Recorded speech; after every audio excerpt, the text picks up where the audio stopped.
I'm your cult boyfriend, and I'd like to welcome you to Mystic Falls. Ooh, ew, ew, ew.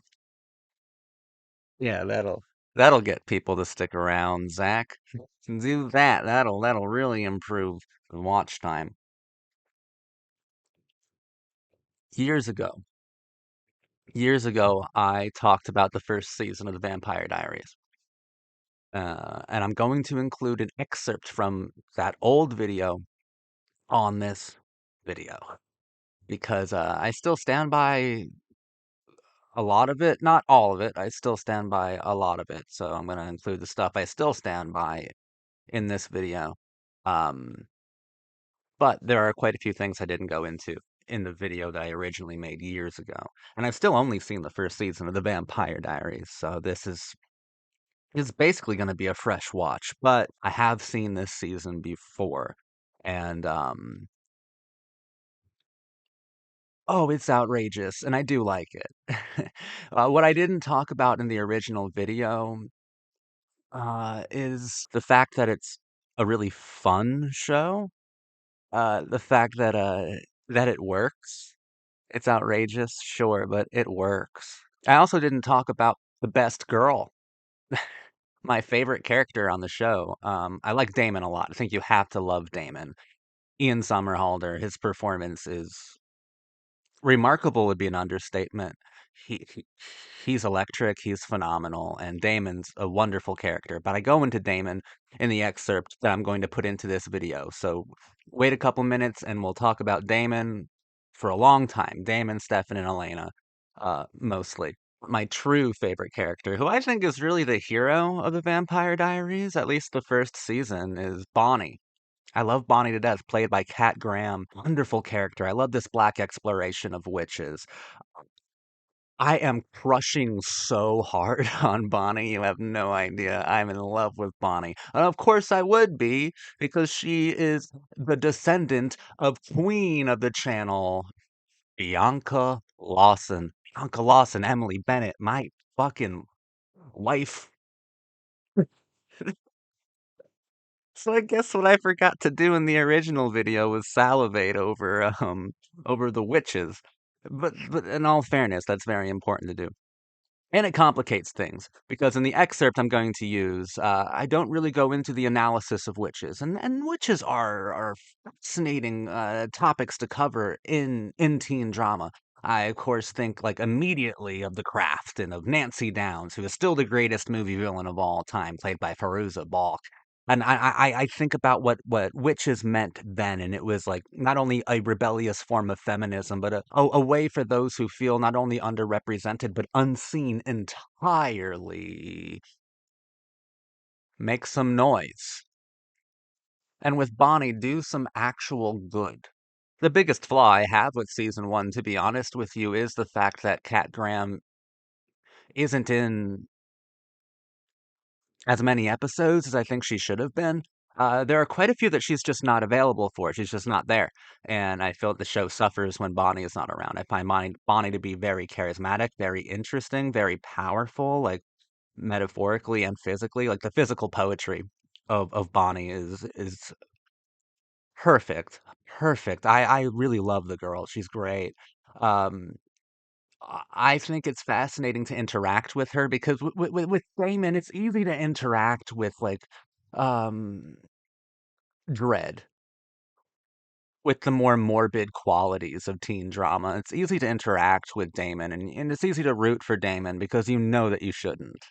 You know, Bonnie has a harder task because I think she is good.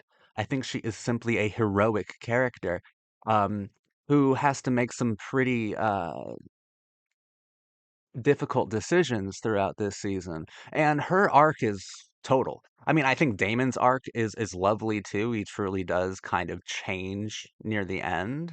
Uh, but Bonnie's arc, that's the one that I think is like fully considered. And that's the one where I can truly point to not simply a change in character, but a turn to heroism. What's really cool about Emily and Bonnie Bennett, and this is cool in a very postmodern way, in an extremely Kevin Williamson type of move.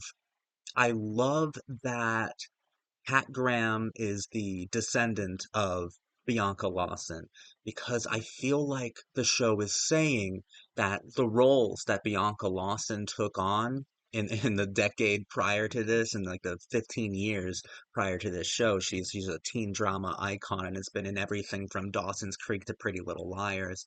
I think that the show is saying that the roles that Bianca Lawson took paved the way for a series regular, for a star of the show, for a character like Kat Graham's in the Vampire Diaries.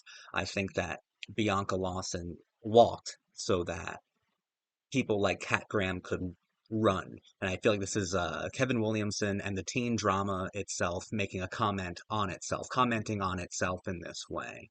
I think it's beautiful that Emily and Bonnie Bennett are featured this way in the show because I think we're also seeing the lineage of black characters in the teen drama and being haunted by like the generational guilt. Like I still have never forgiven even Kevin Williamson himself. I still have never forgiven these people for not making Bianca Lawson a star of any of the shows that she appeared on because she is always the best and sexiest part of every single show. But now we have Bonnie. And I do think it is particularly powerful that it is of both ancestral dignity and duty that Bonnie is from a line of like black protectors of Mystic Falls. And the idea that this season is constantly about history repeating itself, specifically the Civil War, generational trauma of the Civil War, and of all of the different themes and concepts that that go with that. Uh, it's truly through Bonnie that we can actually measure that sort of intense obligation to the past, that intense devotion to the old ways, the eternal ways. I loved Bonnie so much. And I really, that's what's really keeping me going most of all is Bonnie. I love being around Bonnie. She's wonderful. And yeah, it was fucking rad seeing Bianca Lawson here. I would love to be haunted by the spirit of Bianca Lawson. Please haunt me. Be my poltergeist. God damn, I love Bianca Lawson. Queen. Not only of my channel, but the unsung, unrecognized, but complete and total divine queen of the teen show. So seeing her here is both a pleasure and a gift. I also love Caroline. She's really fun, funny, very engaging actor. I believe Candace King, if I'm remembering correctly. Very cool character, and I can't wait to spend more time with her. Uh, these two doofuses, I don't remember their names really. Matt, I think that's Matt. I I don't like them at all. But not as much as I hate fucking Elena's brother. Most annoying kid brother or kid sibling ever. Oh my God, makes Michelle Trachtenberg on Buffy seem just so fun, just so not grating. This I hate the kid. I hate the kid. I loved Anna. I loved Anna. I loved the women that they would pair the kid brother with, Jeremy. But I don't like Jeremy at all. He's so aggravating. Yeah. I know that's remarkably superficial to say, but I find Jeremy to be the most aggravating character in the world. Elena is certainly a fascinating character. I just this is going to insult certain large pockets of the fan base. I like Elena. I like Nina Dobrev. Um,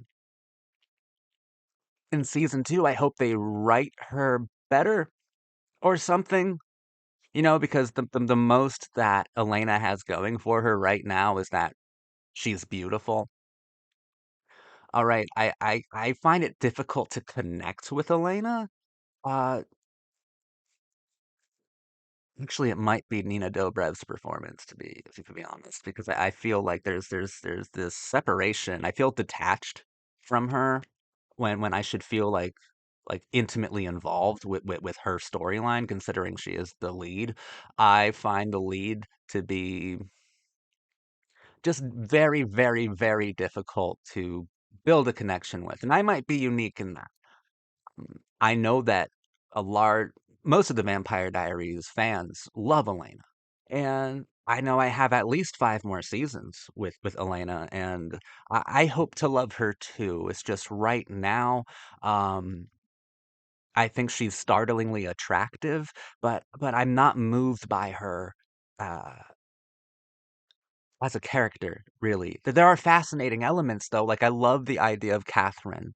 And I love the idea that Damon and Stefan Salvatore, this it's about like repeating history, not only in through a sort of generational trauma or through a dignified sense of moral responsibility, but it's also repeating history through eroticism. And I love that Damon and Stefan have found the girl they've been obsessing over in modernity in a new form. And I love that that's something that Elena has to be dealing with, the idea that she represents the physical poetry of sexual and ultra violent obsession for two brothers. I think that's wild. Speaking of the two brothers, speaking of Elena, let's analyze Damon Salvatore, Stefan Salvatore, and Elena Gilbert. Let's start at the vampire metaphor. In films, the vampire is an adaptable creature. Max Schreck embodied the popular vampire as fear of the foreigner, and Todd Browning with Bela Lugosi expanded on the fear of the vaguely Eastern European stranger and added a layer of erotic depth to his symbolic danger. Dracula was once scary because he was a charming foreigner who meant to seduce our young women. The popular resurgence of the filmic vampire came in the 80s and early 90s as an artistic response to the AIDS epidemic. Something was wrong with our blood, and it was transferable. Vampires were sexually androgynous, provocative, beautiful, and dramatic.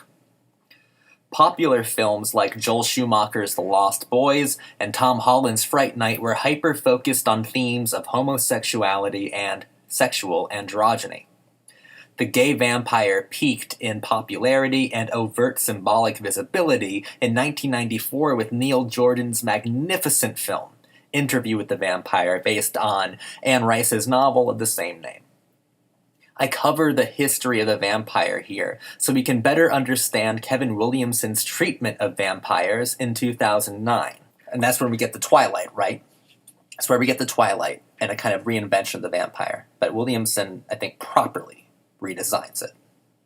Kevin Williamson's vampires are certainly different at first glance. Brothers Stefan and Damon Salvatore appear modified.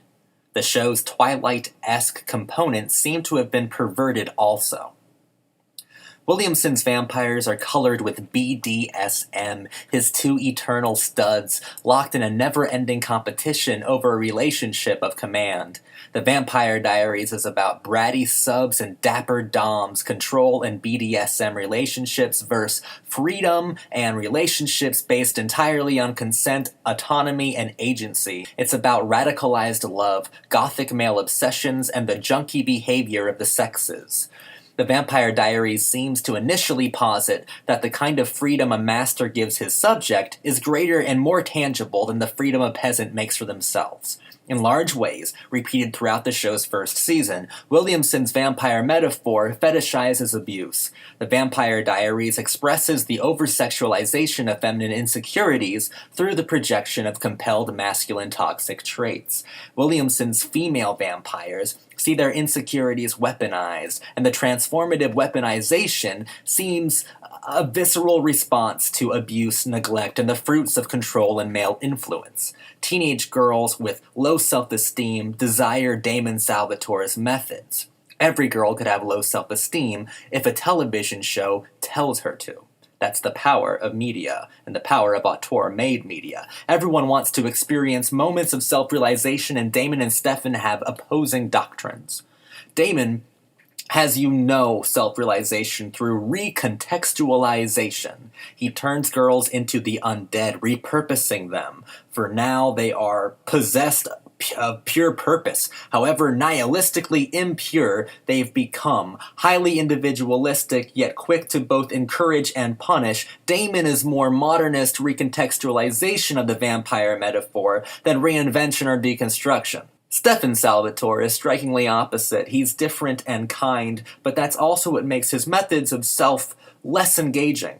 Both brothers have objectively problematic designs and obsessions, yet it's the female fantasy and queer wish fulfillment directly found in Damon's seductive, toxic persona that is actually scary and works as a critique of culture and defining of popular romance for the 2010s. Cravings, hunger, protection, compulsion, and girlhood is partly redefined legitimately by what dominates their fantasies. When Damon stalks and attacks his prey, he leaves bruises and bite marks all over the bodies of underage girls, and they are thankful for these traces of his protection, as their fantasies are protected inside Damon Salvatore's impact, force, and commands, his fingerprints. Their fantasies are safe and known only by Damon, but advertised to the vanilla world through bites, bruises, and purpose recontextualized. All's well in Mystic Falls. It's the vampire reworked, the vampire recontextualizing its metaphor expressed compositionally through the soundtrack, which is largely comprised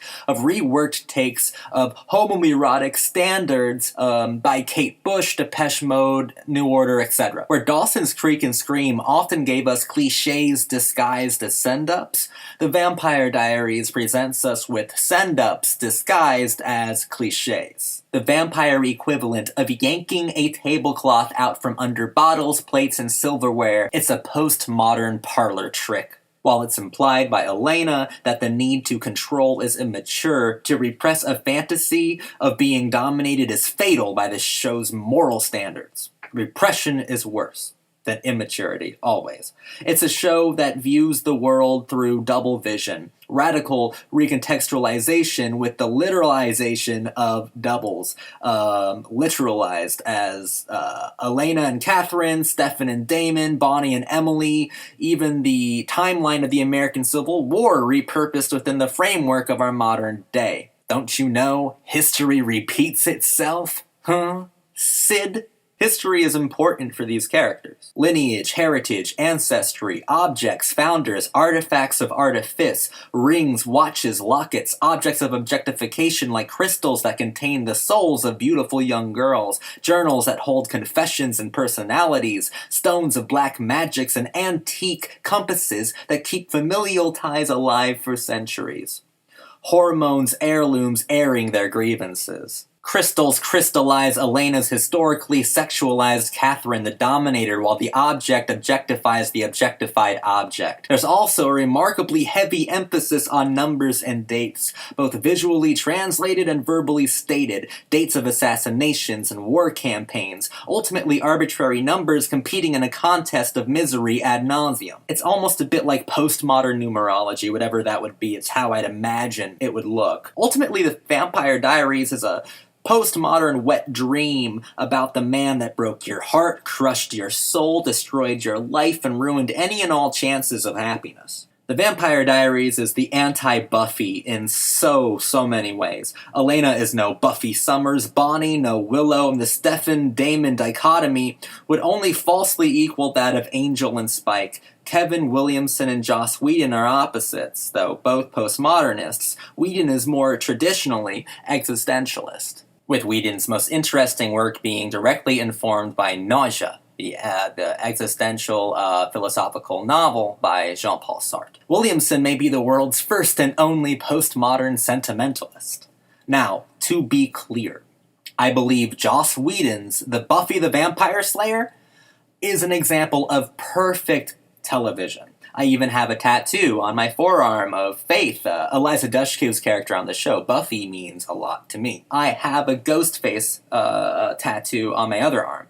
So the combined efforts of both Whedon and Williamson are with me forever and always on my mind. Both Williamson and Whedon are geniuses. Where Buffy is focused on feminist theory, Nietzschean ideals of both men and women, and existentialist antidotes for nihilism, The Vampire Diaries is focused on death wish fulfillments. In one particularly revealing episode penned by Williamson himself, characters debate the purpose of vampires. Williamson's are almost allegorical. Quote, creative expression during a very volatile time. The character goes on to say, with Williamson's pointed tongue, a country at war doesn't want realism. They want fantasy, thus vampire fiction. Williamson casts a net of postmodern sentimentality as the fantasy the show entertains becomes integrated within vampiric iconographic frameworks in real time. It's pop culture repurposed as helplessly undead, a line spoken by Damon that I think really captures the ethos of the program. You're dead, dude. Get over it. And when speaking of his brother's more existentially empowering approaches to romance and relationships, he says about Stefan, he walks a moral plane out of our eye line. Like the vamps in the show, Williamson himself is cursed to be teenage eternal, as teen soap writers and renowned slasher scribes are perpetually young. Their words produce the identity of generations. The Vampire Diaries is morbidly fixated on Confederate ghosts, sex-crazed zombies of our shared romanticized past, Southern Gothic as appropriated by SoCal behaviors, temperatures, and moods, nonconformity as a modernist impossibility, stakes through hearts that deliberately convey phallic instruments of masculine dominance and security, paradoxes parroting perfunctory performances from the privileged purview of a postmodern range of influences and cultural prescriptions. Chiseled jawlines and sharp teeth, all the sex appeal fantasy could literally translate into filmic unreality.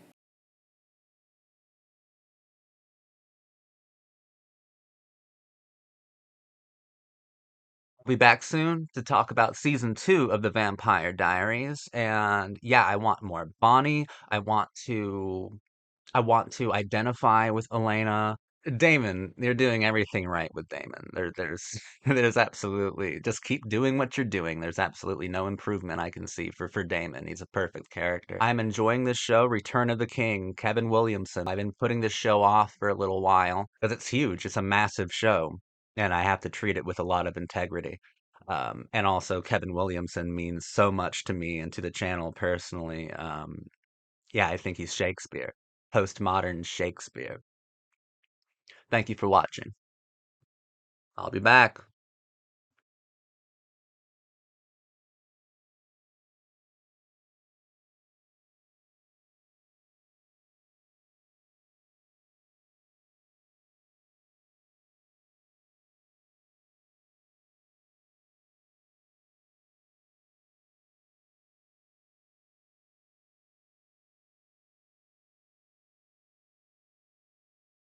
Talking about season 2 of The Vampire Diaries today. I loved it. I thought it was an improvement over season 1, and I also thought season 1 was really cool. So yeah, I basically love the show right now. I'm gonna talk about fun things about the show and everything, but I'm not gonna be too focused on the lore, which is just madness, complete lunacy. I'm not really going to focus on the lore. The lore is, I think, serviceable to like the greater postmodern meanings of the piece. Like the lore is serviceable, the lore is fine, you know. It could range anywhere from poetic to unbelievably absurd. I'm not going to be here talking about the lore and the intricacies of it. I know that a lot of Vampire Diaries videos do talk about the lore. I don't really care about the lore. The lore is adding to the postmodern qualities of the piece. The Vampire Diaries is was developed and was ran. The auteurs behind the show, the showrunners are Kevin Williamson and Julie Plec. I am personally very obsessed with Kevin Williamson, and I have been for quite a long time. So I'm going to kind of devote a lot of my time uh, in these analysis videos, at least for the first 3 or 4 seasons, because I'm pretty sure Kevin left after season 3 or 4. Maybe someone in the comments can tell me exactly when he left. But I think it was around the end of season 3. But regardless, he was here for this season, so let's see what Kevin's trying to tell us. He's always trying to tell us some really interesting things through postmodern methods. That's what Dawson's Creek was all about. I know he did last summer, and the Scream films were all about. The Faculty as well. Kevin Williamson is a genius and possibly my favorite person working in postmodern art. Uh, Also, my favorite person working in teen television. So he's kind of a god around here. The coolest thing about the Vampire Diaries for me is that it's the Society of the Spectacle in its slut era. Like it's Guy Debord in his slut era. What do I even mean by that? I will figure it out along with you. Uh, why did I open it with? All right, Zach, okay, we're taking a different angle than what I thought I was gonna do before I pressed record. Let's do this. Um, The Vampire Diaries is very obsessed with doubles, with representations. It gives us the past as the present, and the present is a projection of the past, a collection of representations. The present is a projection of the past, an actual projection. And let's carry that over to everything. The vampire metaphor in its modern day is a projection or a re representation, a collection of images of its original intents. The television adaptation of the Vampire Diaries is a projection of the original novels from L.J. Smith. The novels themselves are a representation of its author. Everything is a representation. It's very hard to figure out where true meaning, true personality, or even where if a true soul exists within an object when it has been objectified through the centuries, through representations and through projections. And that's what makes the Vampire Diaries, I think, just so, so, so spectacular. Kevin Williamson is a master of the Society of the Spectacle, and here it seems just so effortless that we are seeing these doubles, not simply within the doppelganger of Elena and Katherine, but within brothers, within artifacts of artifice, artifacts of the past being repurposed and represented within modern narratives, modern storylines, which are projections or re-representations, representations of the past. The vampire metaphor for Kevin Williamson is pure postmodernism, or a vampire is a projection of the human it once was, the human they once were. In season 2, we're told that it's a hyper exaggeration of all of the most melodramatic parts of you. When you would turn into a vampire, it amplifies all the most melodramatic parts of yourself. It's a projection, a representation, a collection of images, of moments, of noise. I think that Williamson is even saying that teen drama and teen shows, that's where you get the true projection, the true over amplification, which projection upon projection upon projection upon projection, representations being represented over and over and over again ad nauseum, ad infinitum, you get amplification, you get hyper exaggeration, you get the vampire. Through teen television shows, they latch onto the melodramatic components of narratives, of romantic trysts, of friendships, those most melodramatic and hysterical components of them, and amplifies them. The teen drama itself is the vampire of television, of pop postmodern thought. And this is really just expressed everywhere. Even in the season finale, they're watching Gone with the Wind, and Damon thinks he sees Catherine or Elena in the projection itself, which is a projection of the past, a projection of the town's own history. I mean, the narrative that we're seeing is a recreation of a representation of the projection of the town's involvement in the Civil War. It's so sophisticated in a very, very erotic way, and in ways that are sometimes too powerful to really comprehend fully. I loved this season. Kevin Williamson, a genius through and through, and I'm so impressed that he was able to keep his finger on the pulse of teen drama. Not many people can do that. People like Stephanie Savage and Josh Schwartz did it by not only doing the OC, but also Gossip Girl later on and kind of connecting with two different generations of teenagers. Kevin did it as well, and I think in much larger ways with Dawson's Creek, Scream, and the Vampire Diaries. Like, wow! And comparing Vampire Diaries to Dawson's Creek, he's turned into something of a chameleon. His postmodern brain, his thought is still there. It is still within the vein, the blood of Dawson's Creek. But the show itself compositionally adheres to modernity, and I think that that is like kind of really special, really incredible. Like I love someone like Joss Whedon, for instance, but Joss Whedon has become a relic of a very certain time, a time that I love, and I still think Joss Whedon is great or was once completely genius, but he hasn't adapted. Kevin adapts seemingly effortlessly while remaining true to furthering postmodern investigations of art, society, sex, and culture through teen drama and teen horror. That's really important too. In a large way, is returning to the horror genre instead of something like Scream 2. I'm gonna blame the movies, or Scream 1's Don't you blame the movies? Movies don't make psychos. Movies make psychos more creative. In the Vampire Diaries, I'm gonna blame the past, or don't you blame the past? The past doesn't make psychos. The past makes psychos more creative. Because I think that like Kevin's kind of done with art critiques within art. Like they're still in the Vampire Diaries, but he's broadening it to a larger spectacle, to the idea that the past is so removed from us, that we only know it through a collection of representations, through a collection of artifacts and objects. That the past may as well be a movie, and maybe we engage with history the same way that we engage with film or television or literature.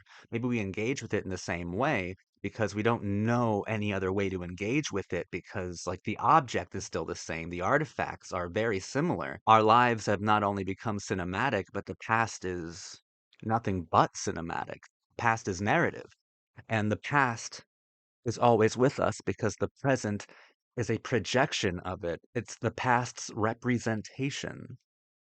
And we fall into standard archetypes, maybe even the archetypes of our own lineage, and we repeat, we repeat. And the amplification of the repetition of the past invading on the present and vice versa. That's where you get the horrific elements, but that's also where you get the romance. And I really do love the romance of the Vampire Diaries. I believe the largest question that could be asked of me is, am I team Stefan or team Damon? To which I respond, how is that even a question? Damon. Damon, Damon, Damon, all what are you talking about? Stefan who? Who would pick Stefan? I'm being kind of rude, but uh Damon Salvatore is a fascinating character. Um I love watching Ian Somerhalder in this show. He's spectacular. He's so good in season two. Oh my God, such a complex character, so sophisticated, and I think also very funny and very tender. They've improved on the character a lot from season one, which is so impressive because season one, Damon was one of the best parts of it. And season two, we get a whole new world of sensitivity from this heathen. I love him so much. I still have a lot of trouble connecting with Elena. I think Elena's fine. Just like the lore, I think Elena is serviceable, that she is fine, that she provides and she functions adequately within the postmodern metaphorical tools that the Vampire Diaries is comprised of. Elena's fine. I still can't really connect with her too well. Uh, but I'm okay with it right now because Catherine, I love Catherine to death. I think Catherine is so fucking cool. And Nina Dobrev is incredible when she's playing Catherine. Maybe Elena's just very boring because Catherine is just So engaging, so immediately arresting, stunning, vicious and sexy. I love Catherine. But I love that that is the most clear and obvious doppelganger, the most clear and obvious sign of a double. And when comparing Catherine and Elena together, it is so poetic and just so beautiful.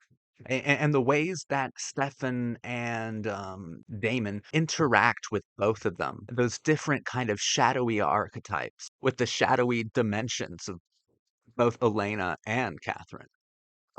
Catherine was electrifying this season. I fucking dug her so much. And my best girl, my Vampire Diaries crush, Bonnie, is awesome still. Still a wonderful character. We're still continuing this really striking black exploration of witches. And I think through her we get the sincerity within the idea of history repeating itself ad nauseum through amplifications, representations, and projections.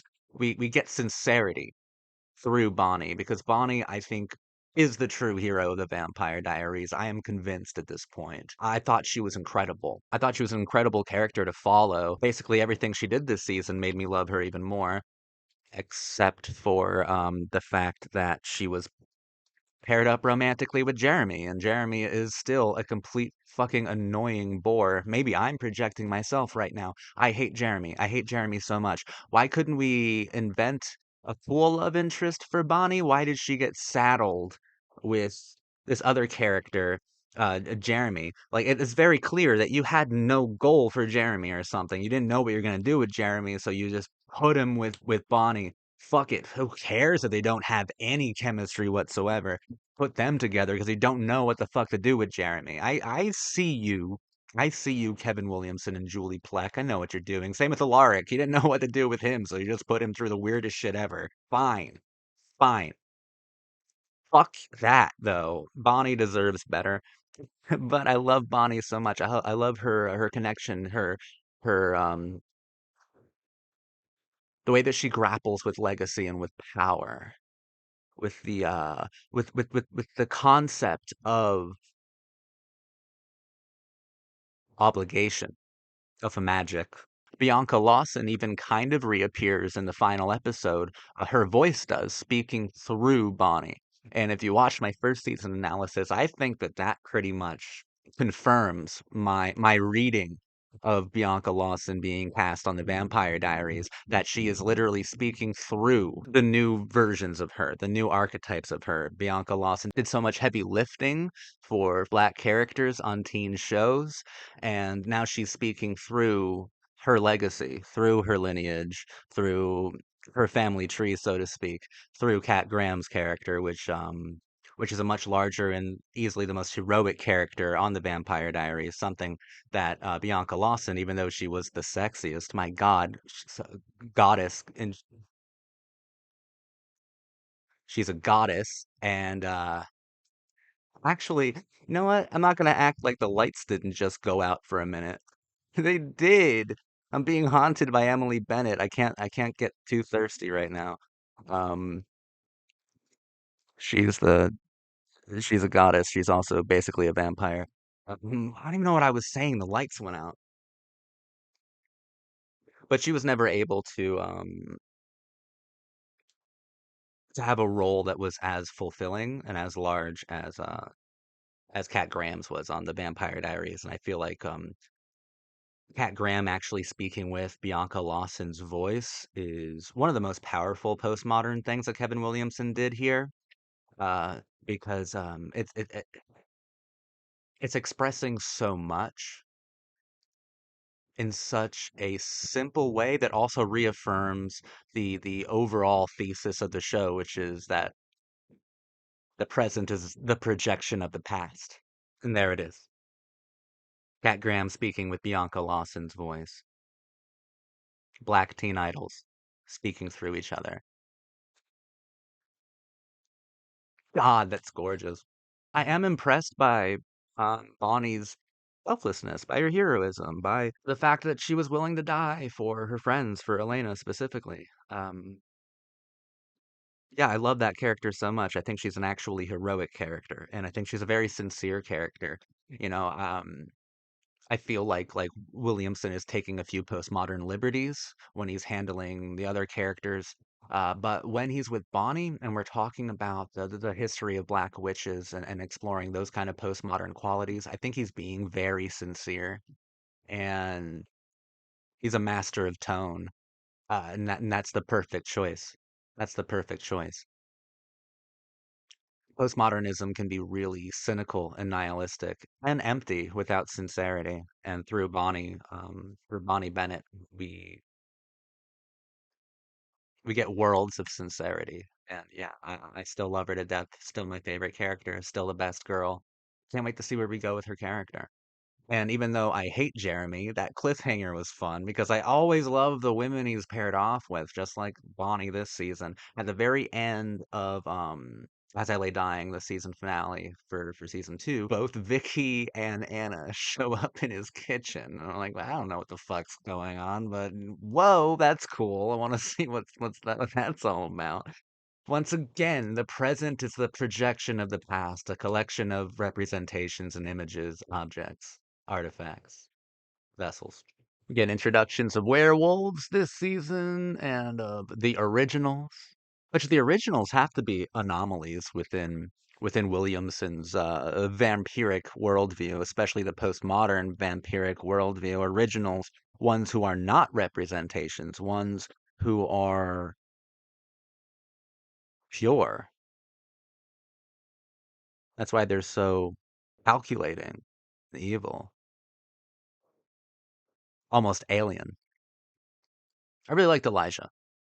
And I have high hopes for Stefan and Klaus in this next season. They look very good together. There's a kind of physical poetry to the two of them, and I see a lot of tragedy. So I'm excited. The werewolf metaphor is always beautiful, especially within a high school setting, because through the werewolf, and especially masculine, and the werewolf is I think the best way to uh talk about not just puberty, but toxic masculinity, um coming of age in ultra masculine ways, which Tyler, see, I know his name now, which Tyler is going through this season. And I think they made Tyler a much better character this season. I like that we're applying the werewolf metaphor to him because he was already just suffused with anger. He was already like volatile. And I like that we're looking at the a massive representation of his toxic qualities and that being forced to face that sort of hyper representation of your worst attributes has seemed to make Tyler evolve and mature as as a man, really. That's awesome. That's awesome. They did well with Tyler. They did wonderfully with Caroline, who is now a vampire. Adorable character, very funny, very fun, and often very poignant. I like Caroline a lot. I still think Matt is a doofus goober. I don't like Matt. The fuck is the point of Matt? We don't need Matt Donovan at all. Um, I like seeing Vicky Donovan, of course, because she's pretty and she's in the final scene of this season. That's the only Donovan I care about. Matt is pointless at this point. I was very impressed by the structure of the second season. I thought it was paced exceptionally well. Um, but most of all, I am thrilled to be engaging with Kevin Williamson's brand of pop teen postmodernism again. And it's evolved. It has evolved, and it's lovely, and it's very sophisticated, and it's more than complex. It's puzzling. Like as I'm watching the show, I'm getting lost in the labyrinth of of philosophy that the Vampire Diaries offers me. It is confounding and I love it. And this love triangle, this beautiful Elena, Damon, and Stefan. It's wonderfully created, beautifully composed through and through. Only Kevin Williamson could have written something, a love triangle as beautiful as this. Only the guy who did Joey Pacey and Dawson could write this love triangle. It's extremely compelling. And while I'd choose Damon, I'm not a complete jerk. I do see so many great qualities in Stefan. And Paul Wesley is also great in the role. He has the less interesting role of the two brothers, and Ian Somerhalder is just so captivating that I just feel bad for Stefan a lot of the time. For Stefan. I also hate his name. It doesn't help. Then again, Joshua Jackson had, I think, the better role as Pacey than James Van Der Beek had as Dawson. I'm just saying that this fits like wonderfully into the Kevin Williamson wheelhouse of skills. And even then, we're furthering the ideas too, those postmodern ones, because a lot of times the devotion and the affection that they're showing Elena are projections of the affection and adoration that they once showed Katherine.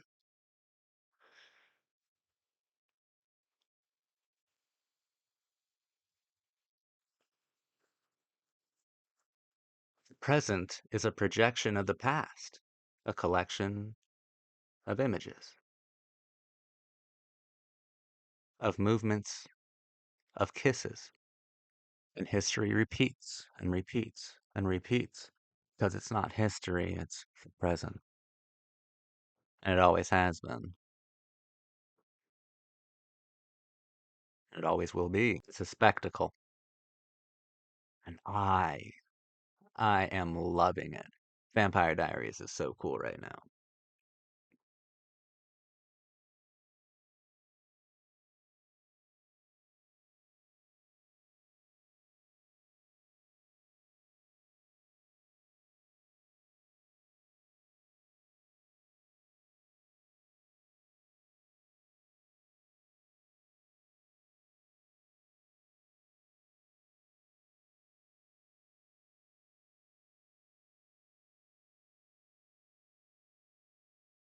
I'm your cult boyfriend. We're talking about the Vampire Diaries today, season 3, which, yeah, was pretty incredible.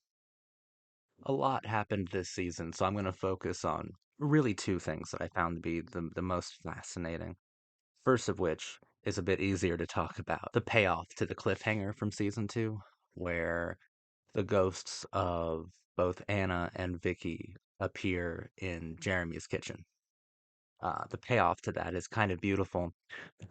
Kind of culminates that arc's peak culminates in an episode called Ghost World, where a bunch of ghosts come back for their unfinished business. Now, the Vampire Diaries is a maddening and dazzling postmodern show. So, what are ghosts in Kevin Williamson's postmodern teen universe? Well, what are ghosts? They are the echoes of canceled narratives.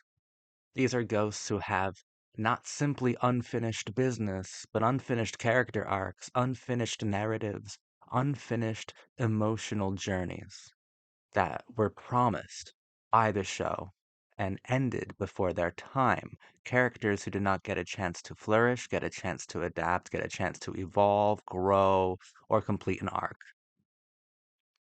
And that's exactly what Vicky and Anna do, and it's extremely emotional, and I think it's beautifully postmodern.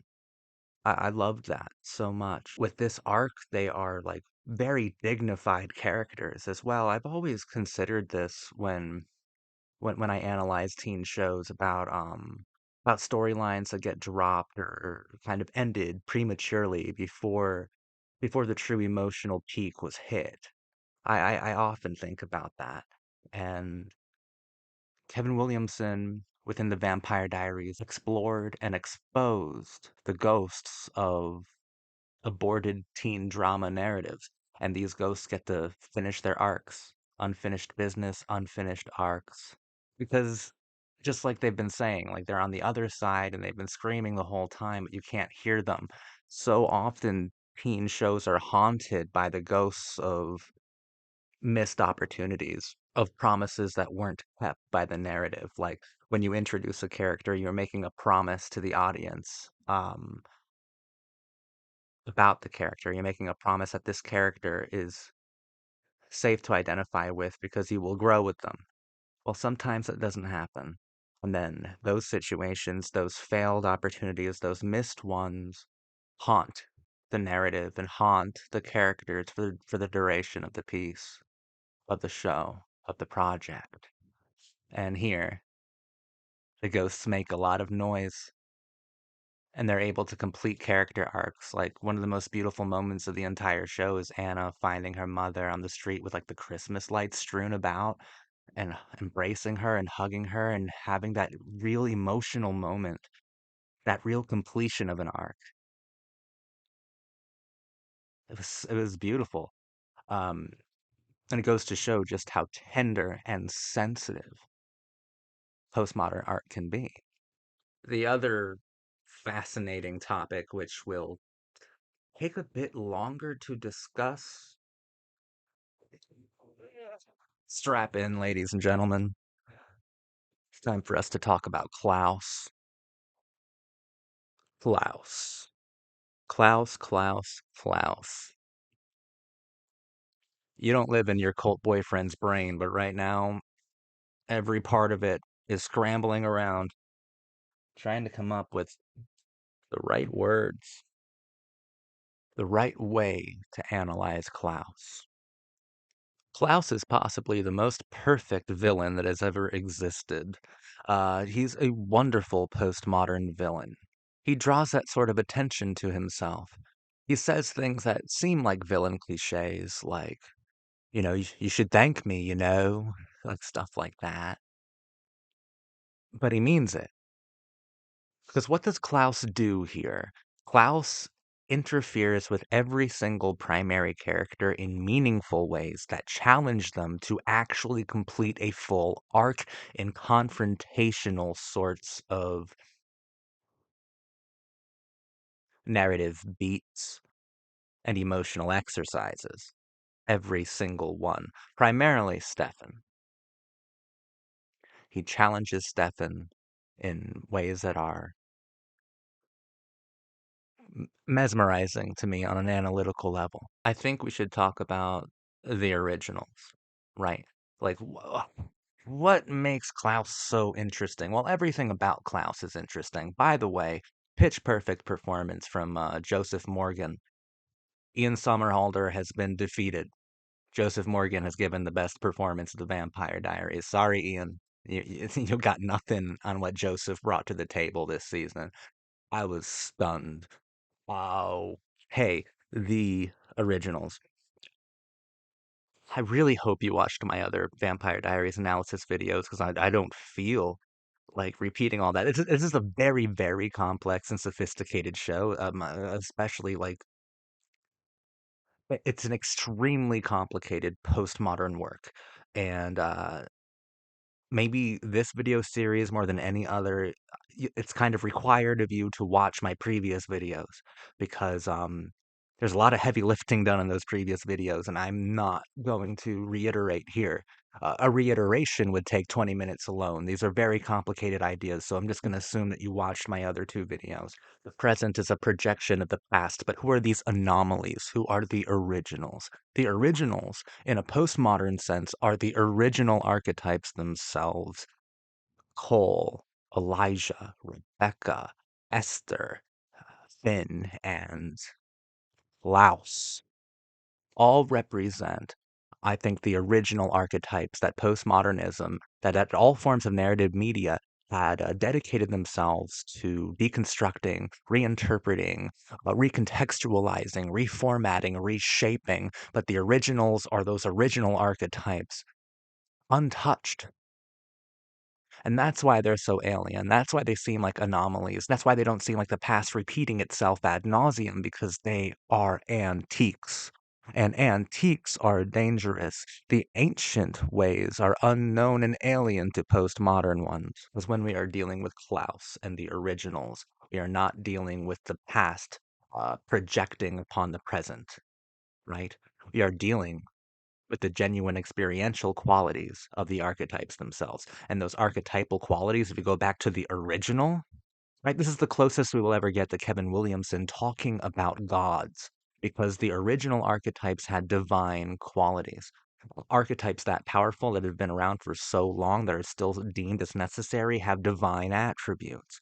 You can call them godlike. You can get spiritual with it if you like. I think that Kevin Williamson uses those more as tools to have fun with the kind of playground of postmodern thought. I think that that is why they all seem so godlike and immortal and unkillable in such a large way. And we could remain strictly postmodern with it because in postmodernism, God is a non issue. It doesn't really matter to speak on God. But according to archetypes, right, if you are the reimagined, ever repeated, everlasting archetype, then your original architecture, the original architecture of your characterization, your original archetype of which you were born from, would seem to you a sort of deity. And that's what Klaus brings to the table. He's this eternal quality of narrative. An eternal archetype of narrative. All the originals are, but Klaus is unique because Klaus is stronger than the rest, more devious than the rest, more evil than the rest. He's sexier than the rest, and he is more significant than the rest because he is the driving force of this narrative. He's a perfect villain because he perfectly occupies that role. Because he's been occupying that role since the dawn of the archetype itself. He does it so perfectly that you don't even realize that Williamson has kind of Williamson and Pleck both have mapped this out so beautifully, and L.J. Smith. Let's give her credit as well. But really, this is Kevin Williamson. We're using his playbook here. You don't even realize it's been mapped out so beautifully because Klaus is literally the original villain, the original archetype. And what villains do is they antagonize the protagonist in order to help the protagonist complete their hero's journey or their romantic one or their comedic one. There are villains in every form of media, be it farce or a war picture or a tragedy, and the Vampire Diaries is all of those things in quite a few interesting ways. And Klaus is there for every single character to reach emotional Everests that they would never have been able to climb or scale uh, without him. He occupied the archetypal role of God villain so perfectly because he is the original God villain. He's like that idea of the everlasting, undying, original archetype, forced to shapeshift, grinning like a madman through the ages as he tortures and manipulates every grand design of every grand narrative that has ever been scribed. His interactions with each character are pretty unique. And then they're all rather sophisticated. And with Stefan, you get a lot of sexual energy between the two of them. The dynamic between Stefan and Klaus, I think, is beautiful. Because Stefan is like the perfect, classically designed villain. But in 2010's teen drama Vampiric Landscape, that archetype is being redesigned um, to to fit the role, the frameworks of the new postmodern hero. That's what Stefan represents so beautifully. And that's why Klaus and him have such an interesting relationship because Klaus sees the villainy within Stefan, and Klaus spends most of this season um, nurturing that villainy, flirting openly, like romanticizing in sexual ways and also in extremely adoring ways, the cruelty, the villainy within Stefan. But Stefan is Klaus's archetype, but for a postmodern age, which in the postmodern age, characters like Stefan, mass murdering psychopaths, serial killers are the heroes. And they occupy the hero's journey so perfectly and they get the girl. And Stefan is challenged by Klaus so much because Klaus sees so much of himself in Stefan, or maybe he admires that Stefan is able to change because an original archetype can't change at all. Klaus's dynamic with Elena is beautiful because she's the doppelganger, she's the double narrative. She's the point in which the narrative transcends itself. She's symbolic of narrative transcendence, the catalyst for actual change, not only through deconstruction, but through recontextualization of media and of history. She is the literal projection of the past upon the present, and the viciousness of the past got lost in that translation. And Elena is a good person. And Klaus needs her blood to provide him with more of his hybrid army. That's another thing. Klaus is a hybrid. He's he's trying to transcend the limitations of his archetype. He's trying to find a new family, a new dynamic one. But he can't let go of the old. He can't let go of the old ways. He does have limitations. As an archetype, he's all powerful, but he's all alone. A beautiful moment near, right around where Klaus is defeated, where Klaus has Elena tied up and he's telling her, I think it's another one of his, you should thank me, you know. But we know that all the characters honestly should thank him for everything they're saying that they should thank him for. Should thank me, you know. Because of this, you don't actually have to make a choice between Stefan and Damon. You don't actually have to disrupt the narrative that you've transcended. Even Klaus's death is beautiful. The eye contact with Stefan. It's heartbreaking and it's electrifying. I thought Klaus crushing on Caroline was fascinating. I thought that Tyler being extremely subservient to Klaus was also a breathtaking facet to this overall narrative.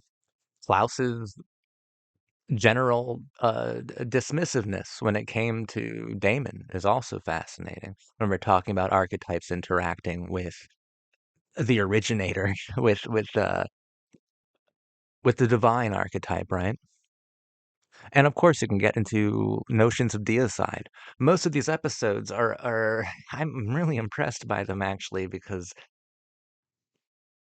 they come up with a new and inventive way to kill Klaus every other episode, and every other episode they fail entirely. Except for the last two episodes. That's when they succeeded. But every other episode it's like they come up with a very inventive new way to kill Klaus just for them to fail in inventive ways as well. Yeah, a lot of creativity was in this show in the third season. There was a lot of emotion and a lot of passion, and Bonnie was still around, kicking ass, taking names, stealing my heart. I loved her so much. I love that Jeremy is out of her heart entirely. I mean, god damn, I'm so happy that Jeremy took a back seat this season because I still hate this stupid kid. Alaric is dumb. I think his whole thing is dumb. I mean, he fits into my overall reading of it, as a perverted archetype, or as like the punishing, avenging archetype, like who are taking all of these extreme measures of violence out against people who he thinks have corrupted the narrative, and those are the vampires. Those are definitely the original corruptors of the grand narrative. So he fits into my reading. I just think th- his whole turning vampire hunter, vampire bullshit, vampire. I'm losing my brain. It just crashed for a second trying to even talk about Alaric. I think he's a dumb character overall. I thought he was a dumb character in season two, and I think he's an even dumber character now. Matt Davis doesn't do a very good job with the role either. He was all right in season one, but oh my God, it's just absurd. But Alaric is one of the luckiest men in the world because he gets to hook up with Corey DeVito, Fucking babe. We gotta stop meeting like this, Tori. I'm gonna have to call you a teen drama queen if you keep appearing in everything that I watch. I loved you on Pretty Little Liars, and you were really cool on One Tree Hill, and so far you are ravishing, delightful on Vampire Diaries. And I believe Corey DeVito was married to Paul Wesley for a time. Now that's an attractive couple right there. I loved seeing Tori DeVito. She's the only thing that kept me from rolling my eyes every time Alaric entered the frame. Alaric was really just absurd near the end. Come on. But Tori DeVito, oh, fucking, oh my God, total babe. But far and away, the most interesting thing about season three is Klaus. I am mystified by Klaus. Like, I thought season two was so brilliant, and season two might be a little bit better than season three, but not by much. Not by much. Season two overall was like a labyrinth of analysis for me. So many different avenues and alleyways for me to kind of navigate and get lost in all the postmodern riddles of it all. Klaus. Klaus is a labyrinth unto himself. Just thinking about that character sends me into a whirlwind of thought, of metaphors and excitement, like genuine excitement. Because that's the thing. You can have all the symbolism and all the metaphors and all the philosophy that you want. If the character doesn't work on that base superficial level, then it's a failure. And Klaus works perfectly, right? This is a character that could make Joss Whedon blush because it is written so, so well and with such remarkable amount of philosophy. Klaus is one of the coolest characters ever. I think he means an awful lot. I think this whole hybrid business is about him trying to reclaim the narrative,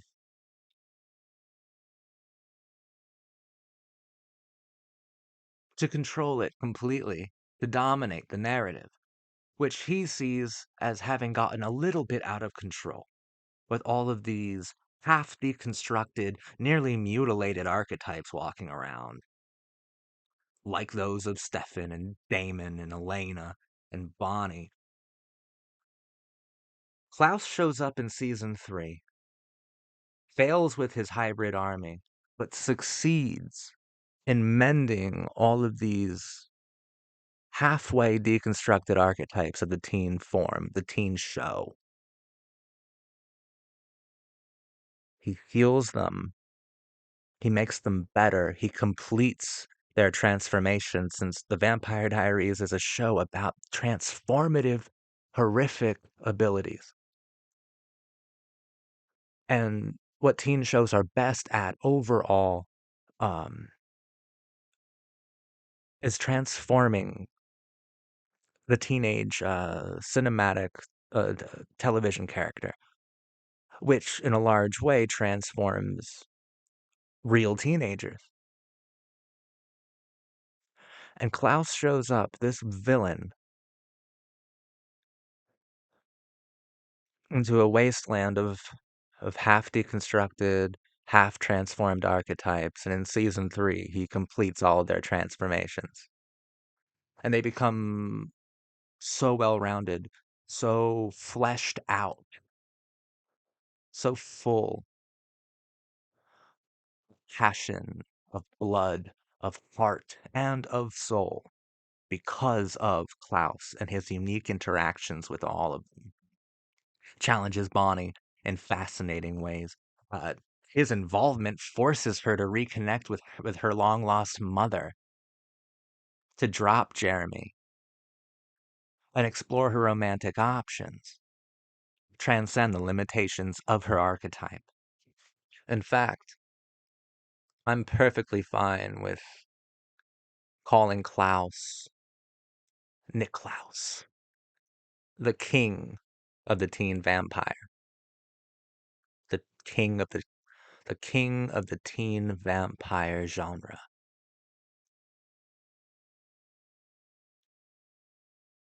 Season 3 was his reign. And my God, his rule was impressive for me. Thought he was a brilliant character through and through. Like Rebecca a lot too, and I still like Elijah. I think Elijah's got a lot of presence. Um, Rebecca is bratty and fun and unpredictable, and I like her. And it looks like Elena's probably a vampire now, because it looks like she died in the car crash, which was the projection of the past upon the present, with her parents dying, and now she dies in the same way. But I believe that Corey DeVito said she tried to help her, and her way of helping is giving vampire blood to patients. But it looks like she died and then came back to life, so she would have to be a vampire now.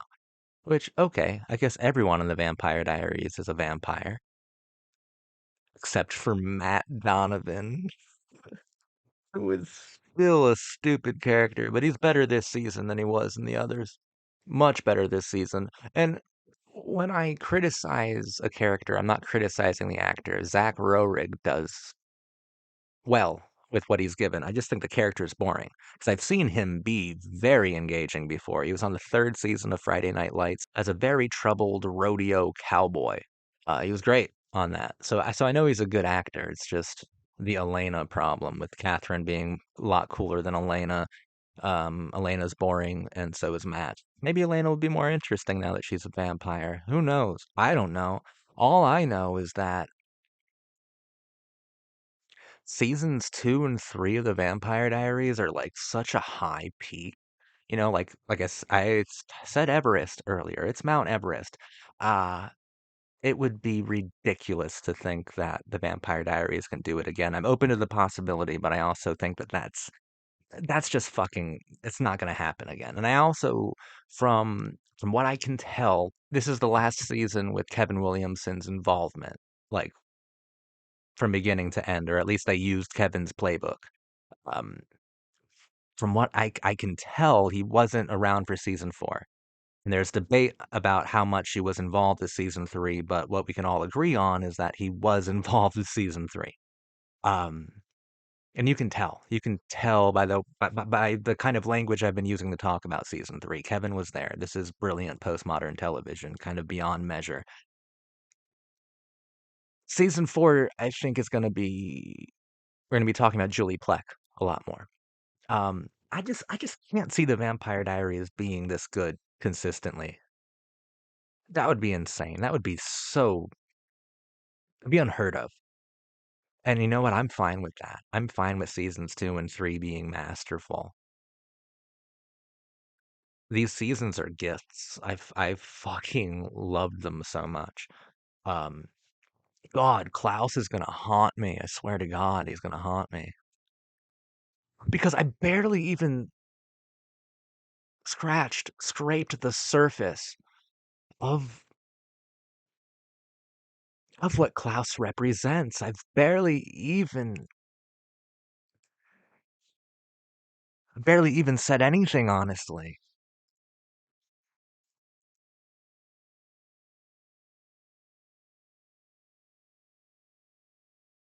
He's unbelievably fascinating. And I'm going to spend a long time thinking about that character.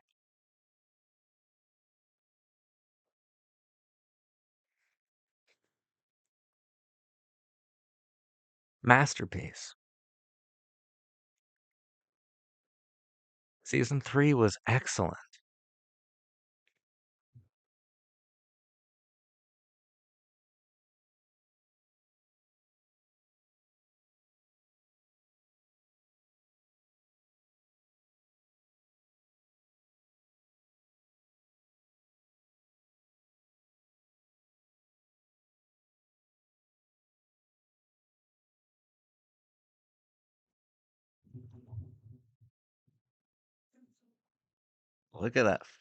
Look at that shirt. It just goes so hard.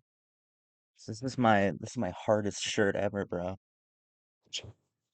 I don't.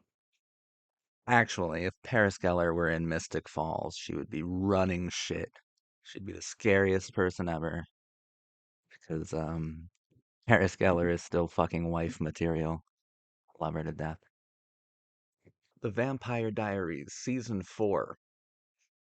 Ooh, difficult to parse. I would not say it's a terrible season or anything. I think it walks a pretty tight rope between being awful and being sort of good. I There's a great deal that I still liked about it. This season got very absurd very quickly. Bought into its lore so much, bought into its own mythology so much that it became kind of hard for me to continue reading it with the kind of postmodern um, lens that I've been using for this show so far. It sacrificed a lot of its metaphor and symbolism for yeah, lore and mythology. Like it bought into itself wholesale this season, which is kind of sad. But Julie Plec, the showrunner from here on out, is still pretty capable, a pretty capable showrunner, and she did quite a few things this season that I found pretty damn intriguing and fruitful to interact with. Yeah, from what I can tell, Kevin Williamson left the show at some point around season 3 or after season 3. From what I've been able to garner, he's not here anymore. And I think you can feel his absence. Like not entirely. You can't entirely feel that he's gone because Julie Plec is still extremely smart and, like I said, extremely capable. Best part of this season, though, is still the best part of season 3.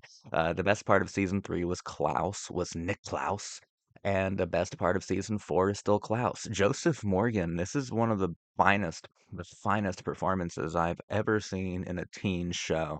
He is outstanding. I love him so much. He is such a hypersensitive vampire who pays so much close attention to thematics, to melodrama, that he gets worked up so easily, and he's always on the point of not just tears, but ultra violent temper tantrums. Um, Huge. Uh, Huge theatrical displays of his villainy. Like the season can be pretty eye roll inducing until you get to an episode that focuses on Klaus in a large way. Like it's really eye roll inducing, and I don't give a shit about this guy Silas. I hate this new Professor Atticus Shane. I mean, I hate that professor to death. The most like what's the opposite of captivating? Because that's what that character was. It could be so eye roll inducing with Jeremy being this badass hunter, as if I would ever believe Jeremy was an intimidating force, with fucking with Bonnie with her heroism to a point where it was almost difficult to still relate to Bonnie after a while. And Elena, they just character assassination with Elena 101, but I say that it's all eye roll inducing and it's all very difficult to interact with. And then you get an episode with Klaus where he is just drowning fucking Tyler's mother in a fountain. He is slaughtering 12 of his hybrids, being led off to death. Like, he is just so He's so good. He's such a good character. He is such a good character. He's one of my favorite. He might actually be my favorite vampire. He is so interesting, and he still carries over that huge weight of symbolism that I attached to him in season 3 as being an original archetype of the villainous vampire, or just an original archetype of the villain that is still carried over into season 4. And we get to do a lot of almost adorable things with Klaus. I love Klaus's crush that he has on Caroline, and I love how that's explored this season. What I wish is that it was explored in its entirety. I wish the show took the plunge. I wish that Klaus and Caroline actually hooked up. Um, because we were getting to some really interesting things.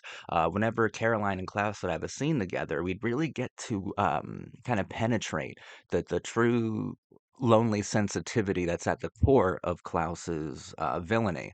And I wish we got to see a little bit more of that. The most tragic part about season 4 is that the best thing about it is Klaus.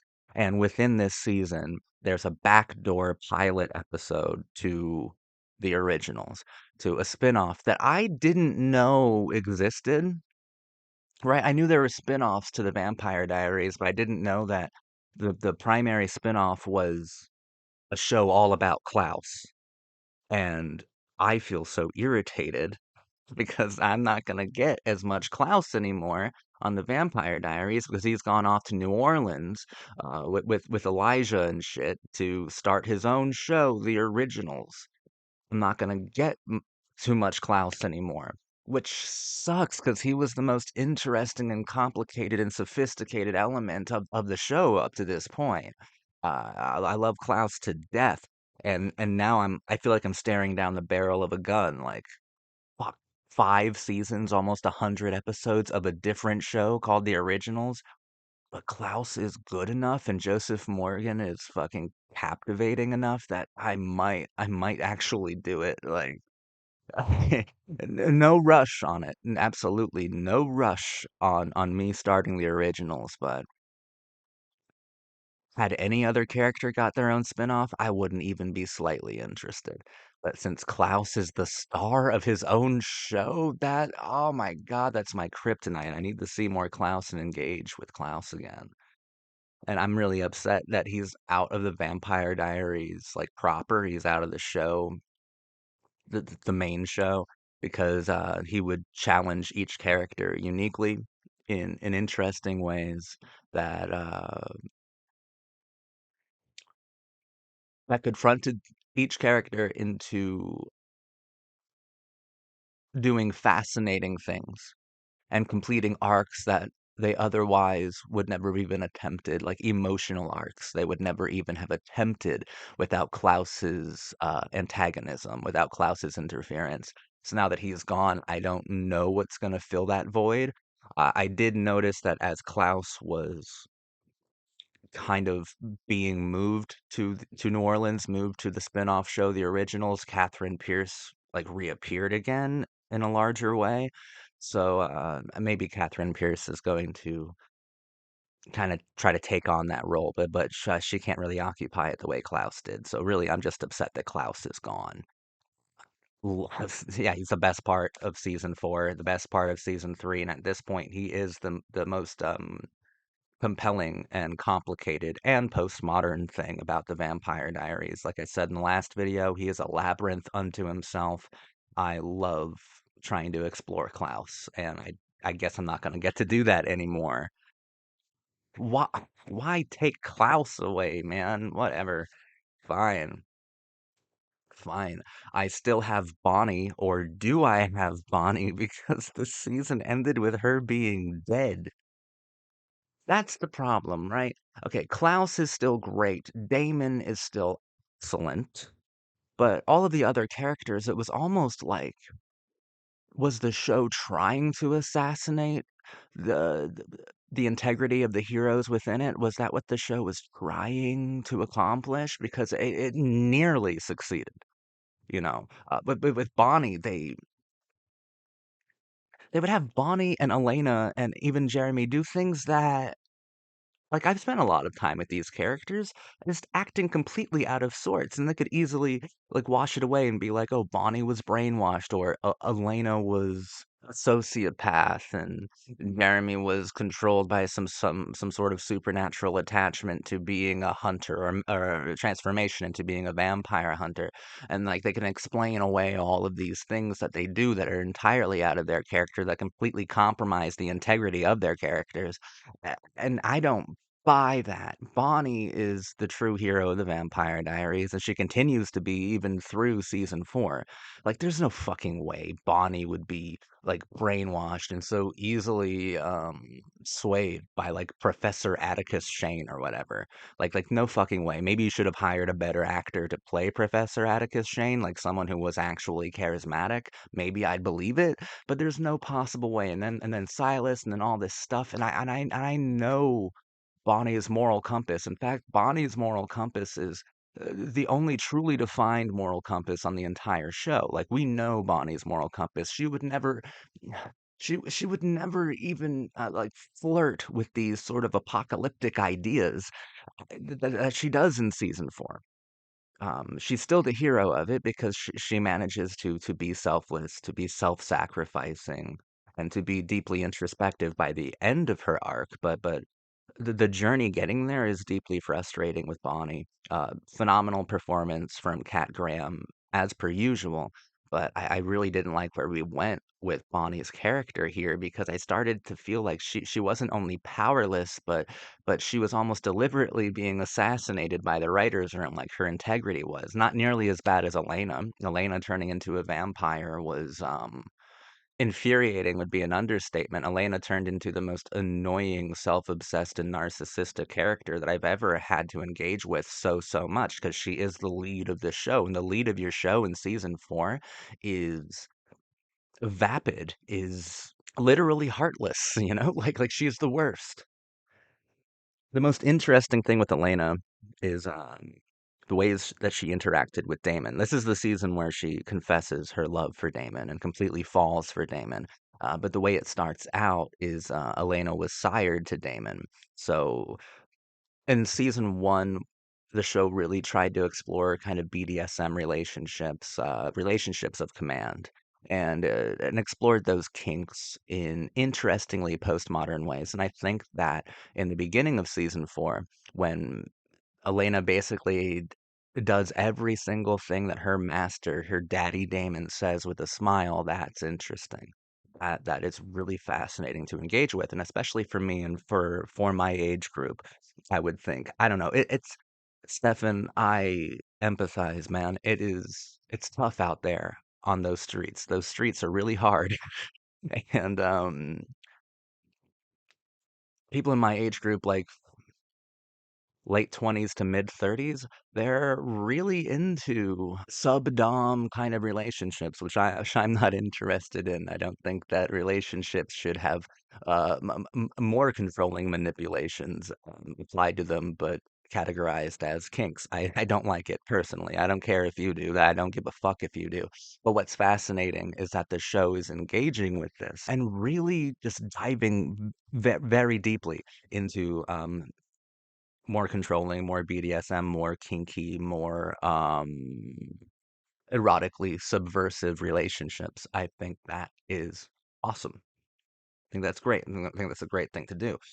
Mostly because it challenges Damon in a huge way because he's been this fucking like daddy dom wet dream for young girls everywhere for the first 3.5 seasons. And now that he has truly fallen in love with Elena, he doesn't want that kind of sub dom relationship. He doesn't want that. He wants her to be autonomous. He wants her to be um strong.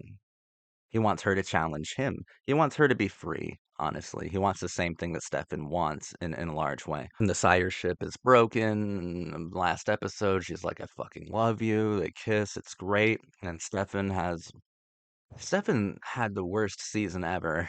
I think he was well written. But I mean, as a character, like, dude gets his heart broken, chick sleeps with ex sleeps with his brother, has mad crazy vampire sex with his brother. Um, ends with him being like buried alive, thrown into like a quarry. I don't know how to make sense of the fact that Silas, his true identity, is a doppelganger for Stefan. I have no gonna have to watch more of season 5 to wholeheartedly interact with that because that makes no sense. within the postmodern reading that I'm using, it makes absolutely no sense. In fact, it compromises like so much of the philosophical weight and integrity that the first three seasons spent so much careful time cultivating. And I'll be very upset if from here on out the Vampire Diaries compromises everything that once made it so powerful. But that's what it seems to be doing. And Jeremy is the other character that it tried to fuck with in very large ways. He becomes like a supernatural vampire hunter being, and I can't buy Jeremy as a badass. I mean, the kid is fucking ripped. Like the kid fucking made some gains, bulked up, but he's still a fucking I still think he's a fucking pussy, man. Like I don't care about Jeremy. And they keep teasing me. They keep being like Jeremy's dead. Oh, Jeremy's alive. Jeremy's dead. No, Jeremy's alive. And we end with Jeremy being alive. And I'm like, why do you think I care? Why do you think I care so much about Jeremy? I can't. I can't fathom the idea, even the faint possibility that Jeremy was a beloved character when this was on. No fucking way. Why do you think I care if he's dead? He has like died in almost every season. Can he just be fucking dead? Can we get rid of Jeremy? Please, I hate Jeremy. There's nothing good with Jeremy. He's just so annoying. Why does the show and Julie Plec and everything about this show think that I care at all about Jeremy's safety? I want him to be dead. I want him to be gone. I was really happy when I thought he was gone. That's the thing, because like I said Bonnie's dead, but no one's ever actually dead. But through that we get to do some really interesting things that are actually postmodern, just like in season three with the Ghost World episode and stuff, with Vicky and Anna coming back to complete their arcs because they had unfinished business, but in a postmodern sense, unfinished character arcs. Well, Bonnie lifts a veil here for some stupid, convoluted reason for Silas, who also Silas is possibly the dumbest villain that I've ever encountered on a television show. Reminds me a bit of um the first evil from the final season of Buffy. It doesn't work because I don't have a consistent face to humanize and associate with the big bad. I don't care that it keeps changing and stuff. But Buffy and Joss Whedon didn't try to pull that lazy shit with its villain until the final season, until they were officially out of ideas. We're only halfway through the Vampire Diaries, and I already feel like they're recycling ideas, which is not a good sign. Recycling ideas, but not recycling the concepts that should go with them. Because the first three season analysis videos that I made, like, we're talking about very sophisticated, very complex, like postmodern things. And now that Kevin Williamson is gone, now that Klaus is gone from the show, I'm not sure if we're going to be talking about those kinds of things anymore. I'm really not sure if we'll be able to talk about those things, this show in that way, which I'm okay with. I just can't help but be sad about it. But ghosts do come back in the final couple episodes of this season. Bonnie lifted the veil between our world and the next one. And people like Cole come back. All the dead hunters come back.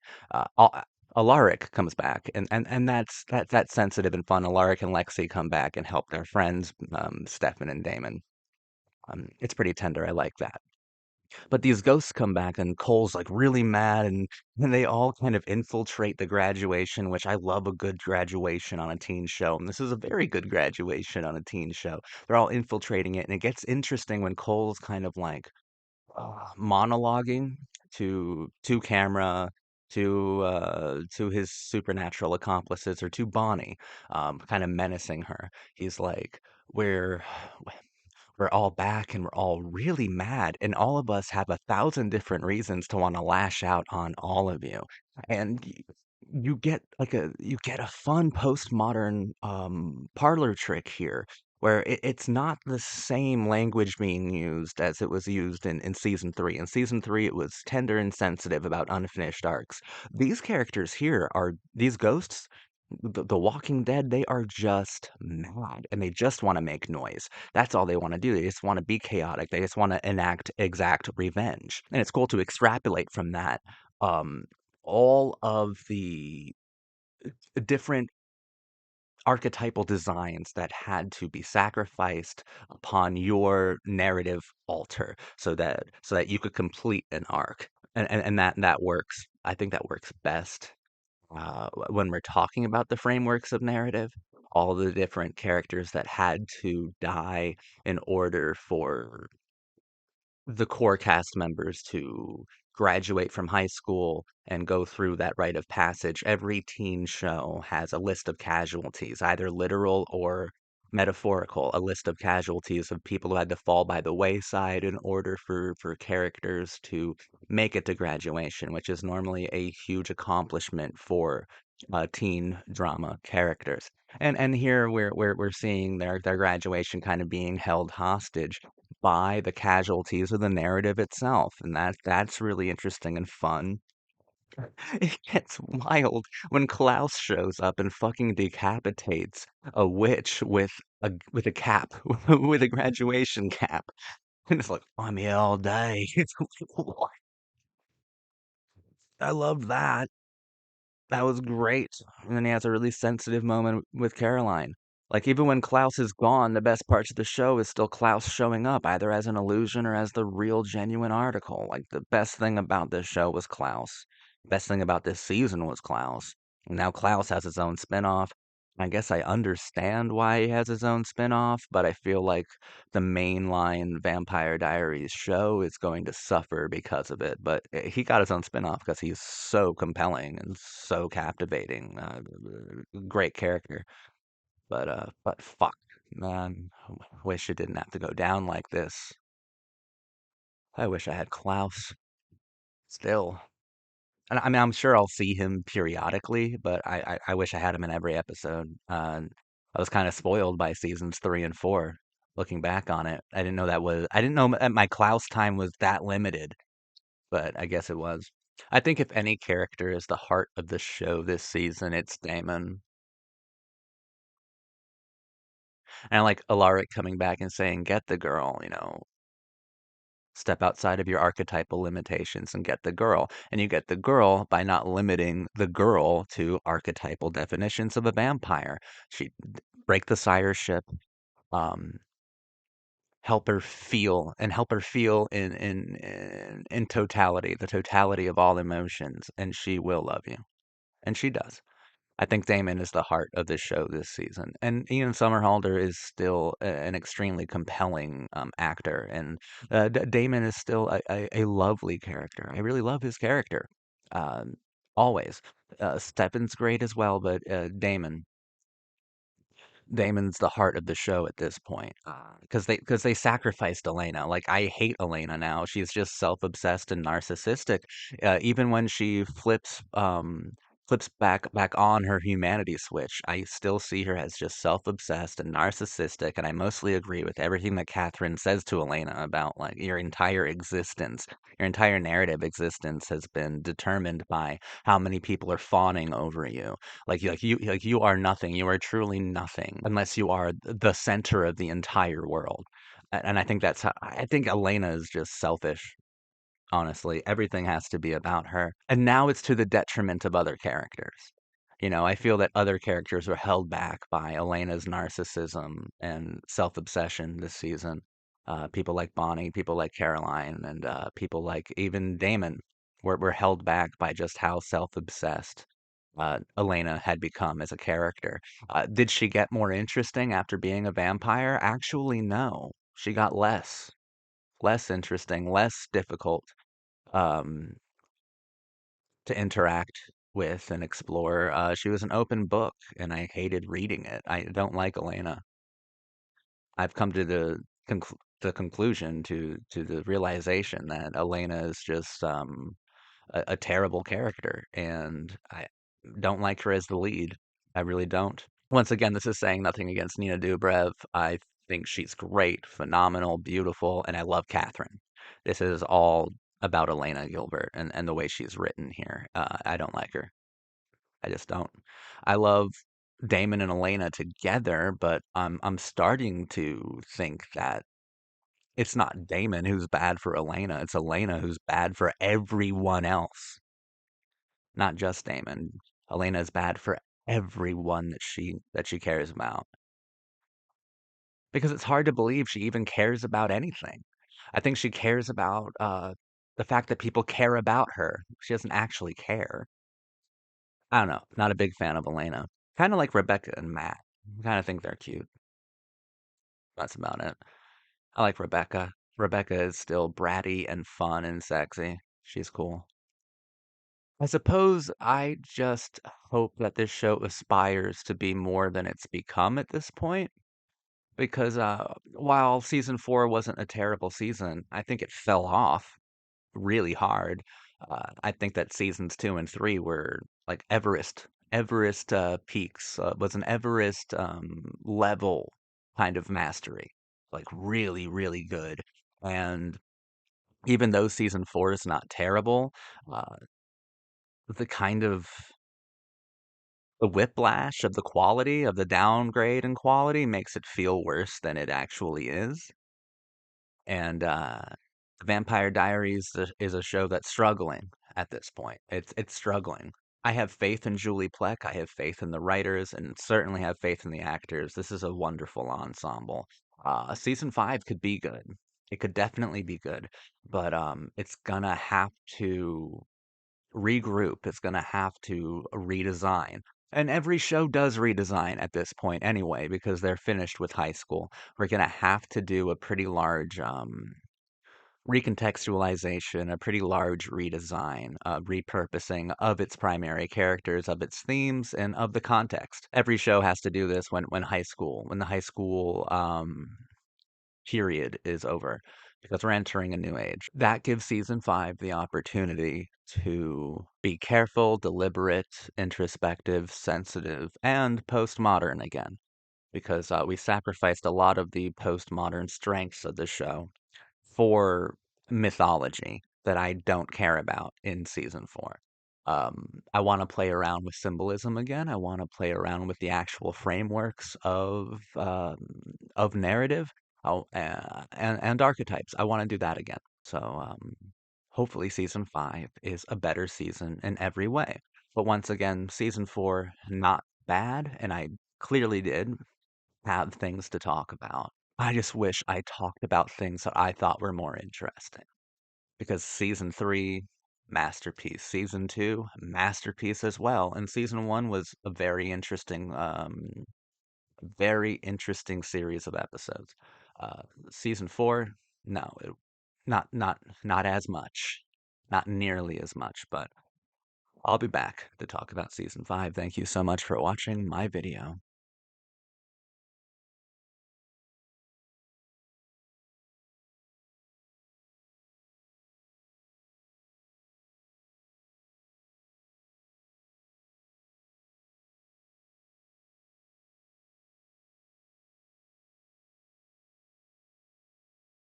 Bro, I just finished the season finale uh like 30 seconds ago. The very end of episode 22, Home. That was so cool. That was so cool. I loved Bonnie and Damon standing there at the end of the fucking afterworld or whatever, just basically staring down Armageddon in the face, holding hands, being like, I know there are a lot of other people who you'd rather be in this situation with right now. And he's like, "Yeah, I could think of a couple thousand." She says, "Think it'll hurt?" And he goes, "I don't know." Ah, ah, ah, ah, oh, God. Fuck, fuck, that's good. I was a little worried going into season 5 of The Vampire Diaries because, well, I guess because of what I've seen online, the general discourse surrounding the show is that it goes off the rails and crashes in Stupid Town. And I thought I thought we were on a one-way ticket to fucking Stupid Town. But I really liked season 5, to be honest with you. Julie Plec is also a very skilled postmodern artist. And she's accomplished something with season 5 that Kevin Williamson never even attempted. You know, Kevin's gone, and Julie Plec has complete control of the show by season 5. This is all Julie Plec's vision. She's an auteur, and I'm kind of shocked by what she did in season 5. My reading of season 5. What I think the show's about uh, at this point, it's fascinating, okay? Like it's really exciting to me personally. Season 5 is a divorce, is a breakup. It's the teen show breaking up with postmodernism as a philosophy, as a mode of expression, as a set of tools. So, a divorce from deconstructionism, a divorce from archetypal definitions, a divorce from everything postmodern. And the show's kind of trying to move into a more sincere direction. And I believe that that's what kind of afterlife world, that other world, um, God, they only said the name of the world, like the afterlife about 1,000 times, but I guess I blanked out every time they said it. But, I think that other world, the world of the dead is, the world of dead narratives. It's where narratives go once they've completed themselves. It's where characters go once they've completed their arcs. Always there and available for postmodern artists to deconstruct, reinterpret, recontextualize, and repurpose in the ongoing narrative of our lived worlds, of our lived experiences. Bonnie operates as an anchor. She's the most important character of season 5. I've said it from the beginning. Bonnie is the hero of the Vampire Diaries, and now, because of season 5, she's one of the most important postmodern characters that I've ever seen in my life. And so is Damon. And that's why I think it's so fucking perfect that they're the ones holding hands at the end of postmodernism, at the very last episode. This next season, there will be no postmodernism. I'm telling you, there's no postmodernism in season 6. I haven't seen it yet, but I'll be here next week not talking about postmodernism because this season put a nail in the coffin that is postmodern teen drama. The three most important characters this season are Bonnie Bennett, Damon Salvatore, and Katherine motherfucking Pierce. Katherine Pierce, the episode Gone Girl, where she dies, easily, easily, so far the best episode of the Vampire Diaries that I've watched. And it's up there with some of the best episodes of teen shows ever. It's up there with Runaway Little Boy from Gilmore Girls, Chad Michael Murray's last episode in season 2, episode 9. Um, it's not as good as that episode, but it's on a list. It's on a short list where that episode's at the top for Gilmore Girls. This is such a great episode because Katherine Pierce at this point in the show has come to define the postmodern wrecking ball, something that Kevin Williamson might have actually invented with characters like Abby Morgan on Dawson's Creek. These characters who see a perfectly conventional or fine narrative system and is determined to sabotage it, but at the same time, there's an ulterior narrative purpose or motive to these characters, to these postmodern wrecking balls, and that is to push these characters into new and fun and interesting and deeper kind of situations, to these emotional peaks and zeniths that they would not have been able to reach had they followed the conventional narrative to its natural conclusion. Postmodern wrecking balls bulldoze everything down, bulldoze archetypal limitations down until these characters, the characters around them in whatever show or film they're appearing in, uh, can not only deconstruct but reconstruct themselves into something that is more fascinating than what they originally were. And when Katherine Pierce dies, she goes around to each character that she has wronged. Right? It reminds me a lot of Abby Morgan. When Andy was like, "You're just mean, Abby. That's what you do," and she says, "That's not what I do. It's not my function in this friend group. You're just too unimaginative to notice. I create drama." And that's what Katherine Pierce does, and she gets to have a kind of victory lap where she's dying and she gets to walk around to each character like Tyler, Stefan, Damon, Elena, Caroline. She gets to walk around to all of our principal characters and go, "Yeah, I'm so sorry for making you more interesting. You know what? I'm so sorry that I pushed you to discover something authentic about yourself. I'm so sorry that I made you unique. I'm so sorry that I made this show better."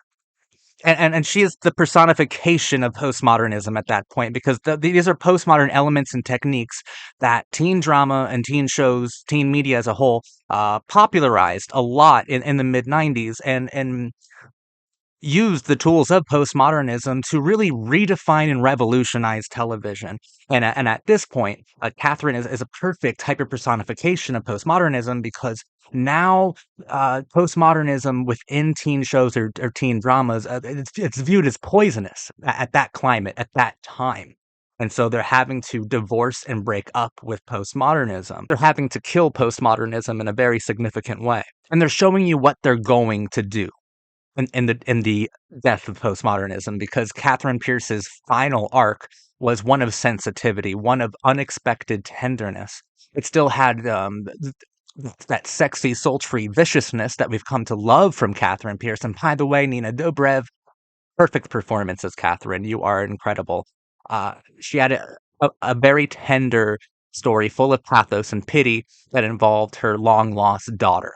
So we're seeing that in the death of postmodernism, sincerity will follow naturally, a new sincerity. Bonnie is the last person that she sees, because Bonnie is the anchor, and all dead supernatural beings pass through Bonnie to go to the next world. And Bonnie is in a church lighting candles for her dead father.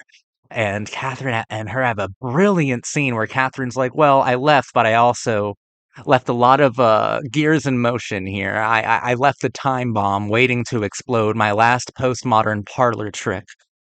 And then Catherine is sucked away to fucking the darkness, to the hell dimension or something. She's just sucked away and gone forever, screaming as she goes. She does not go quietly into that long, dark night. She does not go quietly, because Catherine Pierce is postmodernism, and postmodernism will not go quietly. The world of ghosts and supernatural spirits, that's the world of dead narratives and finished character arcs. And Bonnie being that anchor, being that connection to the postmodern tools.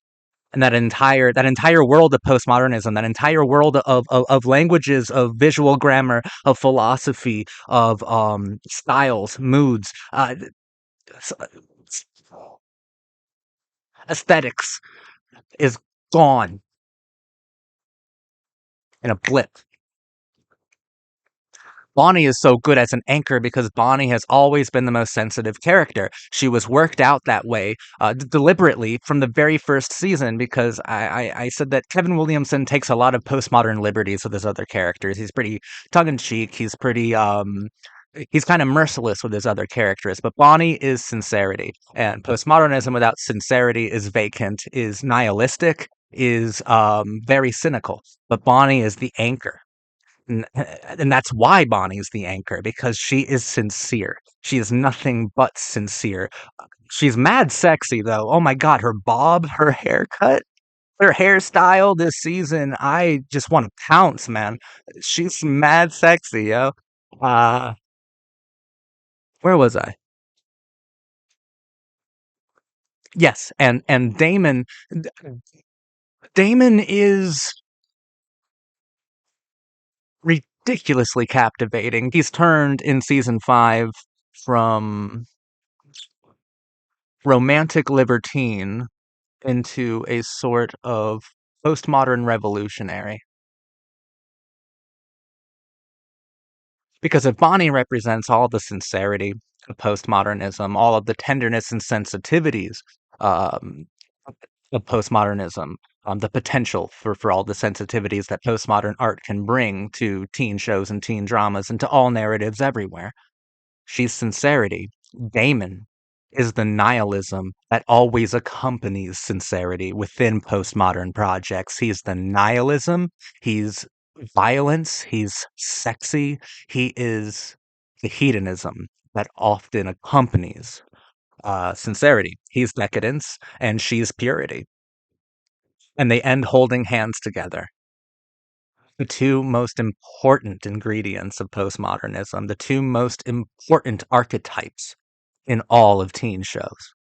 holding hands at the end of their artistic world. Like the artistic makeup of the Vampire Diaries is going to have to shift entirely because this show, I've never seen it done before. Kevin Williamson never attempted it. Julie Plec is a genius too, but she's a genius who's unafraid to look like a moron, for the benefit of the story, because there's a lot of the Vampire Diaries season 5 that makes you scratch your head and go, okay, have we lost the plot? Do we know what we're doing here? With like introductions from characters like Enzo and the twin fucking traveler witches, or the travelers in general are fucking lame. I, and you're like, have we lost the plot? Does Julie Plec know what she's doing? Absolutely, she knows what she's doing. She knows what she's doing so well that she's unafraid to show you how it's done poorly in order to do it well. Reminds me a little bit of I, Marlene King from Pretty Little Liars in this respect. She will do something absurd in order to accomplish something unreal. And this season is fucking wow. Wow. It's a breakup. It's a breakup with postmodernism done through the teen show. So it's extremely melodramatic. It's unforgiving, and it's sensitive. Paul Wesley, like, while I think that Damon and Bonnie are the most important characters this season, along with Katherine, those are the three most important and vital characters of season 5, and possibly of the whole show as well. Klaus is my favorite character of the whole show, Klaus and Bonnie. But and I was right. The show does suffer without Klaus. It does. He comes back for one episode this season, fucks Caroline in the forest, and then fucking I guess goes back to New Orleans and to the originals. It does suffer without Klaus. But season 5 still had a lot of magnificent cards up its sleeve. This season's about breaking up with postmodernism as a toolkit, as a mode of expression, as an artistic style, as a philosophy. That's incredible. But even so, the best performance of this season is Paul Wesley. He plays not only Stefan, but Silas and another doppelganger of himself. He plays a couple different characters this season, and it's wonderful seeing Paul Wesley have fun in roles that are kind of at different ends of the emotional spectrum. He's very good. He's very good, and Stefan is a very good character. You know, uh, Damon gets a spotlight on him because he is unavoidable. You can't ignore Damon. Damon is an extremely powerful character. Stefan is more, I suppose the word would be understated. He has so much tenderness, so much sensitivity, and so much love, and he has a great deal of authenticity, even within the absurd dilemmas and situations that the character finds himself in, mostly due to Paul Wesley's very, very good performance. And for Elena, I'm often asked if I'm Team Damon or Team Stefan. I like Damon a lot more as a character, but when it comes to who do I think is better for Elena, there's a secret third choice here. There's a third option, a secret third thing where I don't think Elena's good for either of them. I don't. I think she's symbolically the source of a blood vendetta between two brothers that has eclipsed wars and now the death of an entire philosophy. I don't think Elena is good for either brother. I'm Team Stefan and Team Damon. I am not Team Elena. I think Elena is an extremely selfish kind of character. I think she's serviceable to the plot and to the story, but I find her to be entirely narcissistic and self-centered. Last season, I kind of blamed that on her becoming a vampire and turning off her empathy switch, but no, she's still just all about her. I get a striking amount of narcissism when I'm interacting with Elena Gilbert. Uh, I find her to be a pretty unlikable character now, but that's fine.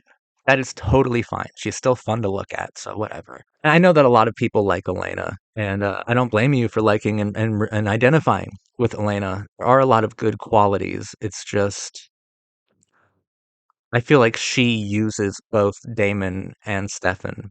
Um, I feel like she's hurtful to them.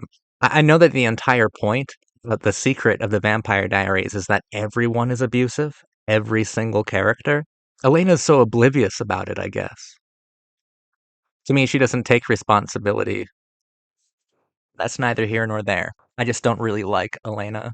I hated Silas as a character. I hated that whole doppelganger, like him having a doppelganger as well as a concept, because I feel like it needlessly convolutes the very cool postmodern thematics that were established in the first 3 or 4 seasons.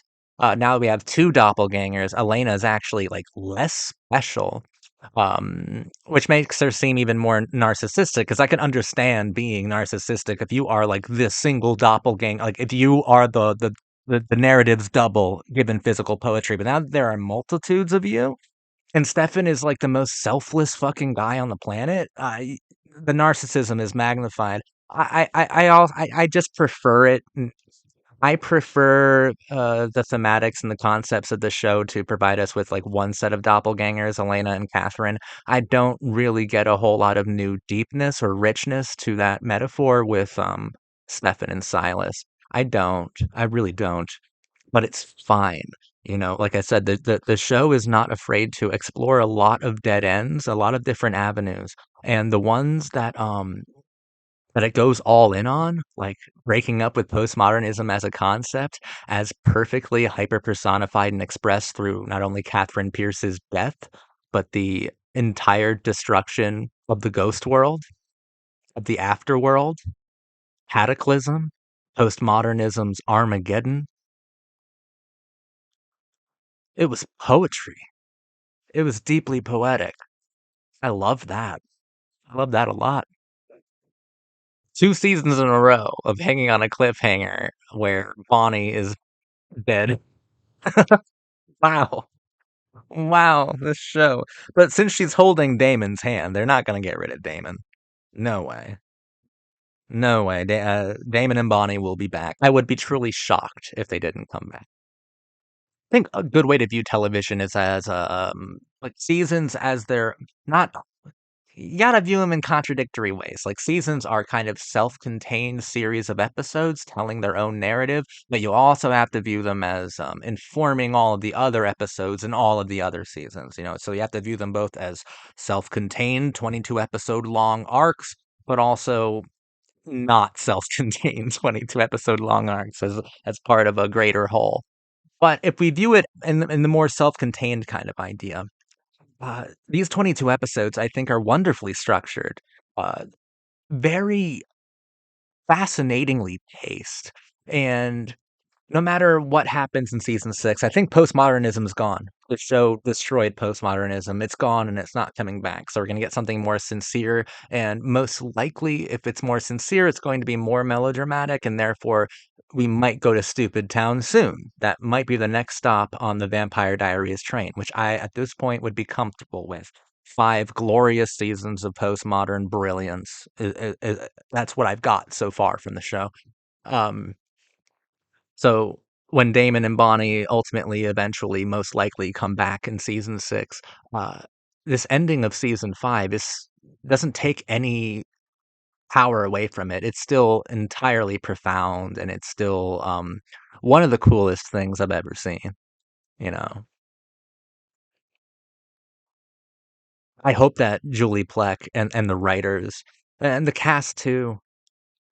Hope that everyone took a step back at the season finale at home, episode 22, took a step back and went, wow, wow,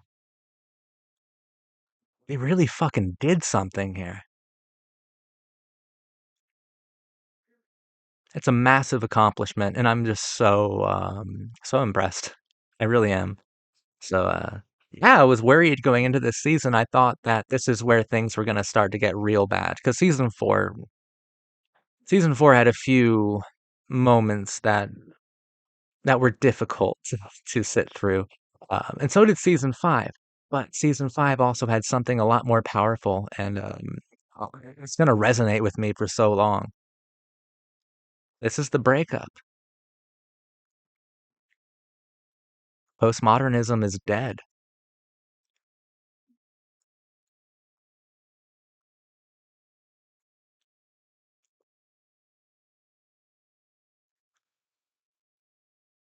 Postmodernism is dead. and the Vampire Diaries killed it.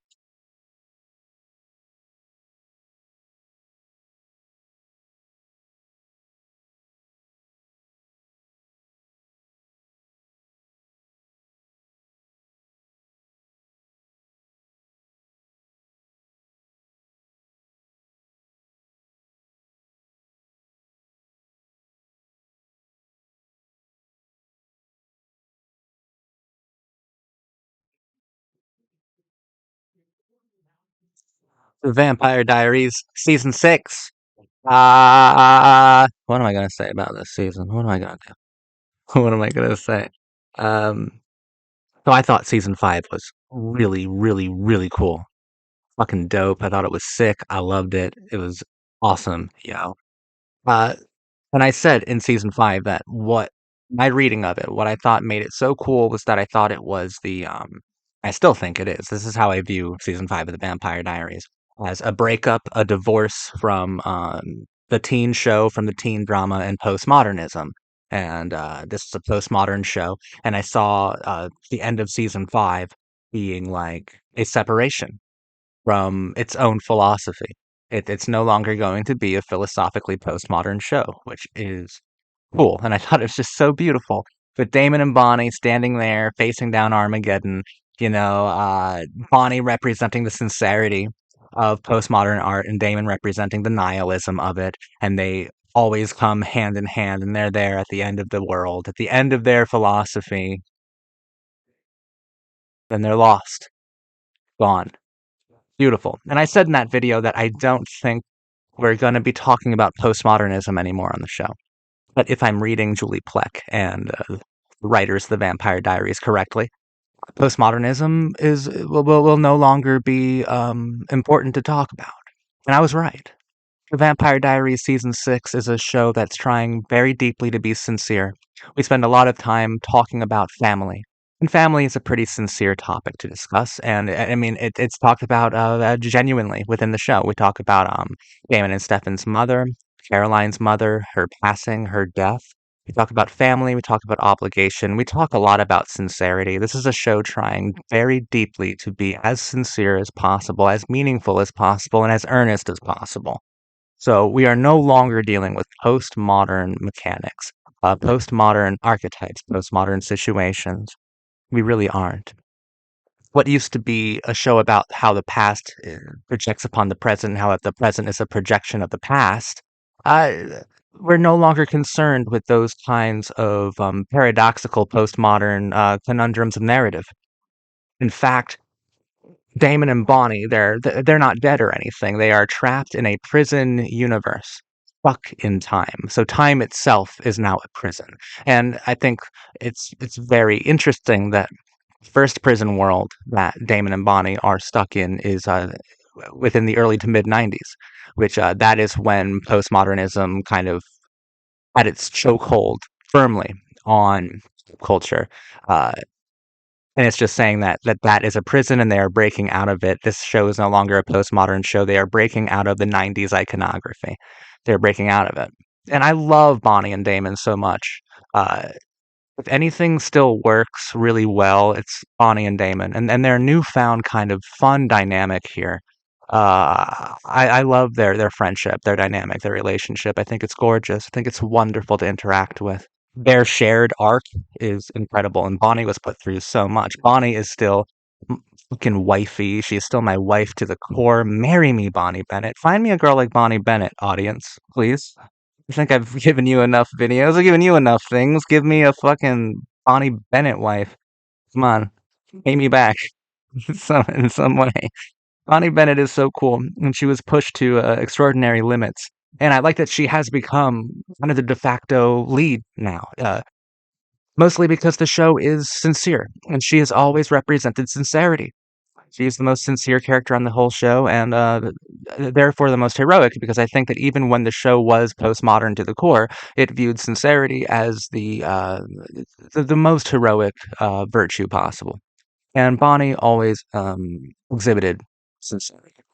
So it makes sense that she is our hero, and she gets her own private arch nemesis this season in the form of Kai, who I don't really I didn't hate Kai. Kai was entertaining. I liked how Kai challenged Bonnie, challenged her to kind of the precipice of nihilism, challenged her to sincerity's end. And in the end, it is Damon, our constant reminder, our everlasting symbol of nihilism and ultraviolence, who had to not only save Bonnie's life, but pull her back from that kind of absolute abandon, that kind of oblivion that Kai was pushing her towards. I love that Bonnie got her own villain, and I like their kind of villain conversations. It was fun, and I wanted to see Bonnie eviscerate that boy. Bonnie was amazing this season. MVP of the whole show is Bonnie Bennett. Cat Graham, this is a masterful performance. And I brought up Damon earlier too. Ian Somerhalder also gives a masterful performance. Season 6 is interesting because it is Nina Dobrev's final season as Elena Gilbert. Her final season in the Vampire Diaries is this one, and it's such a weird way to say goodbye to a character, ain't it? It's so fucking clunky and weird. But Elena Gilbert, I can say this with the utmost confidence. She's the most unlikable main character I've ever had to be around. I don't like Elena Gilbert. Everything has to be about Elena Gilbert. Everything. She hears some soul shattering news about someone else and immediately relates it to her and uses it as a way to amplify her own emotional well being or state of mind. Everything has to be about Elena Gilbert. She is so selfish, and I don't think that the character had much charm near the end. So I'm perfectly fine seeing Elena Gilbert go. Uh, Nina, you were awesome. I loved you as Catherine Pierce. Elena Gilbert is just a bad character. Nina, you were great, and you put in the work. You are a teen drama legend till the end of time. Shows like Vampire Diaries and Degrassi to a lesser extent, but really, with the Vampire Diaries, you cemented your legend. You are legendary. So to Nina Dobrev, everybody, this was a wonderful 6 season run. I just hated the character that you primarily played, but you were fun to look at, and when you played Catherine Pierce, you were out of control. You were so good. So Nina, thank you so much for the hard work here. It was while I hated Elena Gilbert, it was a pleasure to really see just how legendary you truly were. You were phenomenal. Jodie Lynn O'Keefe guest stars as Kai's twin and Alaric's, I guess, dead wife, mother of his kids. Like, holy shit, that got dark real quick. Ah, loose. Woof. Um, Jodie Lynn O'Keefe, I think she's a fox. I've loved her since Halloween H2O, and she's all that, and it's a really good performance here. There's a lot of sensitivity to her performance here. Her character is kind of dumb, but her performance is really good. And I love spending time with Jodie Lynn O'Keefe. Alaric is still a fucking uber doofus idiot, though. I hate his character still. It's still a stupid character. Caroline turns off her empathy switch when her mother dies, and it kind of feels recycled from all the other times that other characters have turned off their empathy switches. Stefan and Caroline truly embark on a romantic relationship, which is fine, but I feel the chemistry is a little forced, but it's okay. It's okay. I'm cool with it. We had a lot of really nice moments with Damon and Elena. I thought that in the final episode of the season, Damon and Elena dancing in that street where I think they first met, right? Even if that's not true, Damon and Elena dancing in that street, I thought it was achingly choreographed. I thought it was really just gorgeous to look at. Elena in that purple pinkish sort of dress. I loved it. I loved it. I saw them dancing there, and from every angle, they looked eternal. It looked like one of the greatest romances ever. It looked like everlasting teen drama. In a large way, it looked like Shakespeare. Better. Enzo is a character I wish I liked more. I don't hate him. Michael Malarkey plays him, and there are enough little eccentricities, or we spend enough time with Enzo that he is cool. He does do things I kind of like. It's just I want him to do something that I find interesting. Because right now he's kind of cliched, fucking British bad boy, like super contrived sort of character. I wish I liked him more because I think that there's potential in Enzo for something that could be fun and beneficial for us to analyze together. But right now there's nothing. I wish I liked Enzo more. Um, right now he's not really too captivating, but I don't hate him. Like I said, there are several moments with Enzo where I'm like, oh, this is fun. This is cool. This is cool. Very entertaining character. Just not a very insightful or philosophically confrontational one. Maybe that's the major problem. And the show knew it was doing this. When we got rid of postmodernism in season 5, I thought it was beautiful, and I wouldn't trade that for the world. The side effect, the consequence of getting rid of your show's core philosophy is that your show no longer has a core philosophy. It's very sincere. It's very earnest. I think it's a show more about virtue than about vice now. Um, but it's a show that is lacking a confrontational sort of philosophy. It feels a little, even though plot is convoluted and it's still occasionally quite bloody and messy, it feels a little sterile. It feels a little too self-satisfied and comfortable. The postmodern philosophy brought a lot of confrontational energy with it, and a lot of sexiness with it too. And I think that we've lost a lot of that in season 6. But once again, that we always knew that was a risk. That was a risk that the show run. That was a risk that the showrunners and the writers, and I'm sure the cast, everybody knew that going into season 6, it's going to be a little bit different because they're kind of reframing their show, which is radical. This is a very radical kind of show. It's an extremely sophisticated teen show altogether. But this season is very, very radical in the sense that 6 seasons in, the show is completely changing its core philosophy and becoming a show that's more about sincerity than about nihilism. I think that's really interesting and difficult to pull off and maintain. And season 6 is not a failure, but it's certainly not a success either. I do find Bonnie and Damon to be the most interesting characters. Their dynamic was perfect. Coming back into this new world of sincerity when they both get out of the prison world, it's kind of like they're jockeying for position, trying to find some sort of peaceful negotiation within this new philosophy.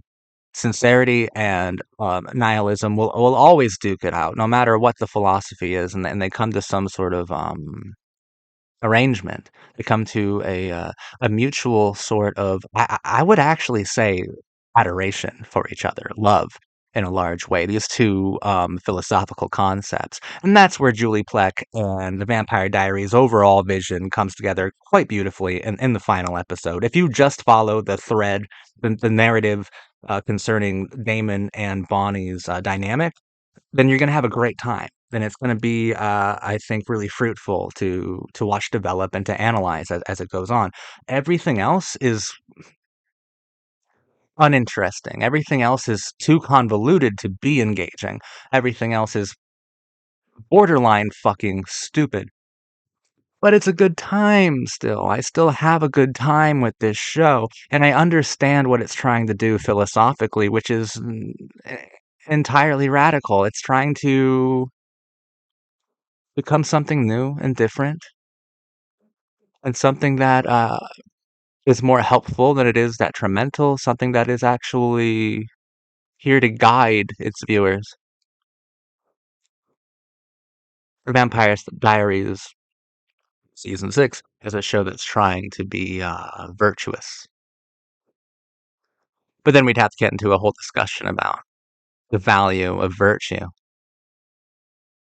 And that's a conversation the show doesn't necessarily want to have, so neither do I.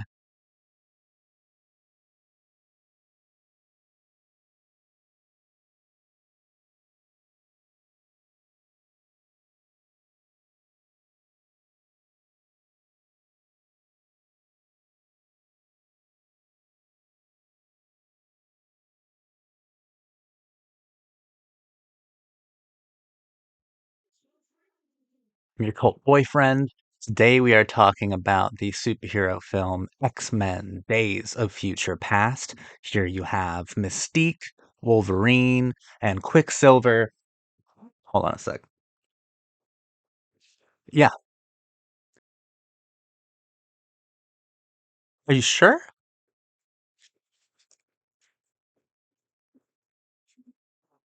The Vampire Diaries season 7, you say? That wasn't the X-Men? It was Damon? Oh, this is embarrassing. Oh, hold on. What the fuck's a Benenzo? The Vampire Diaries season 7 is not a good season. Um, and yes, it feels like the X-Men. This show suddenly feels exactly like a Fox X-Men movie. It feels like a superhero show. The lazy thing for me to do would be to make fun of it, to rake it over the coals, to roast it entirely. That would be lazy and way too easy. And I think there are still interesting things to talk about. I've been loving my time with the Vampire Diaries, and if you think that a bad season means I don't have any insight, you're out of your fucking mind. I think there are still a lot of interesting things to talk about, even though the season fucking blew blew chunks, dude. This season sucks. But let's talk about that. Why? Why did it end up like the X-Men? It didn't even end up like Underworld, right? Like we skipped all of that. Like it could have been Underworld if they really wanted to do something fucking stupid. But we chose X-Men. We chose superhero kind of frameworks. And you look at the larger CW at this time period, 2015 and up, teen drama was starting to become dominated by superhero characters, by the Arrowverse, all sorts of things that included Supergirl and the Flash, things like that. Superheroes also dominated pop culture, completely monopolized all sorts of film and television discussions. And I think if I were being charitable, the easy way to analyze why superheroes, why that wave that we're kind of coming out of now, like this is the death rattle of the superhero. Thank God, I don't have any problem with fads and trends. What I have a problem with is when that trend sticks around for over a decade. It's like, oh, holy shit, man, can we get past this? Like, I feel like superheroes hung around longer than the westerns did, but we're kind of coming out of it now. And the easy way to analyze why superheroes were so impactful in the 2010s probably be along the lines of we're entering like the true digital age, and Americans generally felt pretty powerless in the face of the transparent cruelty of systems and institutions that they can't even begin to comprehend the callousness of. In the information age, transparency is a double sided sword. Education often comes with disenchantment, and with disenchantment comes bitterness. People did not trust government systems, did not trust institutions, did not trust establishments, and hardly trusted themselves. So maybe that gave way to like fantasies of vigilantism or fantasies of messiah figures. Like decent billionaires, maybe. Who knows? It probably also gave way to power fantasies where you think of yourself as the only sane person in an insane world full of injustice. I think people generally felt pretty weak, helpless, and powerless.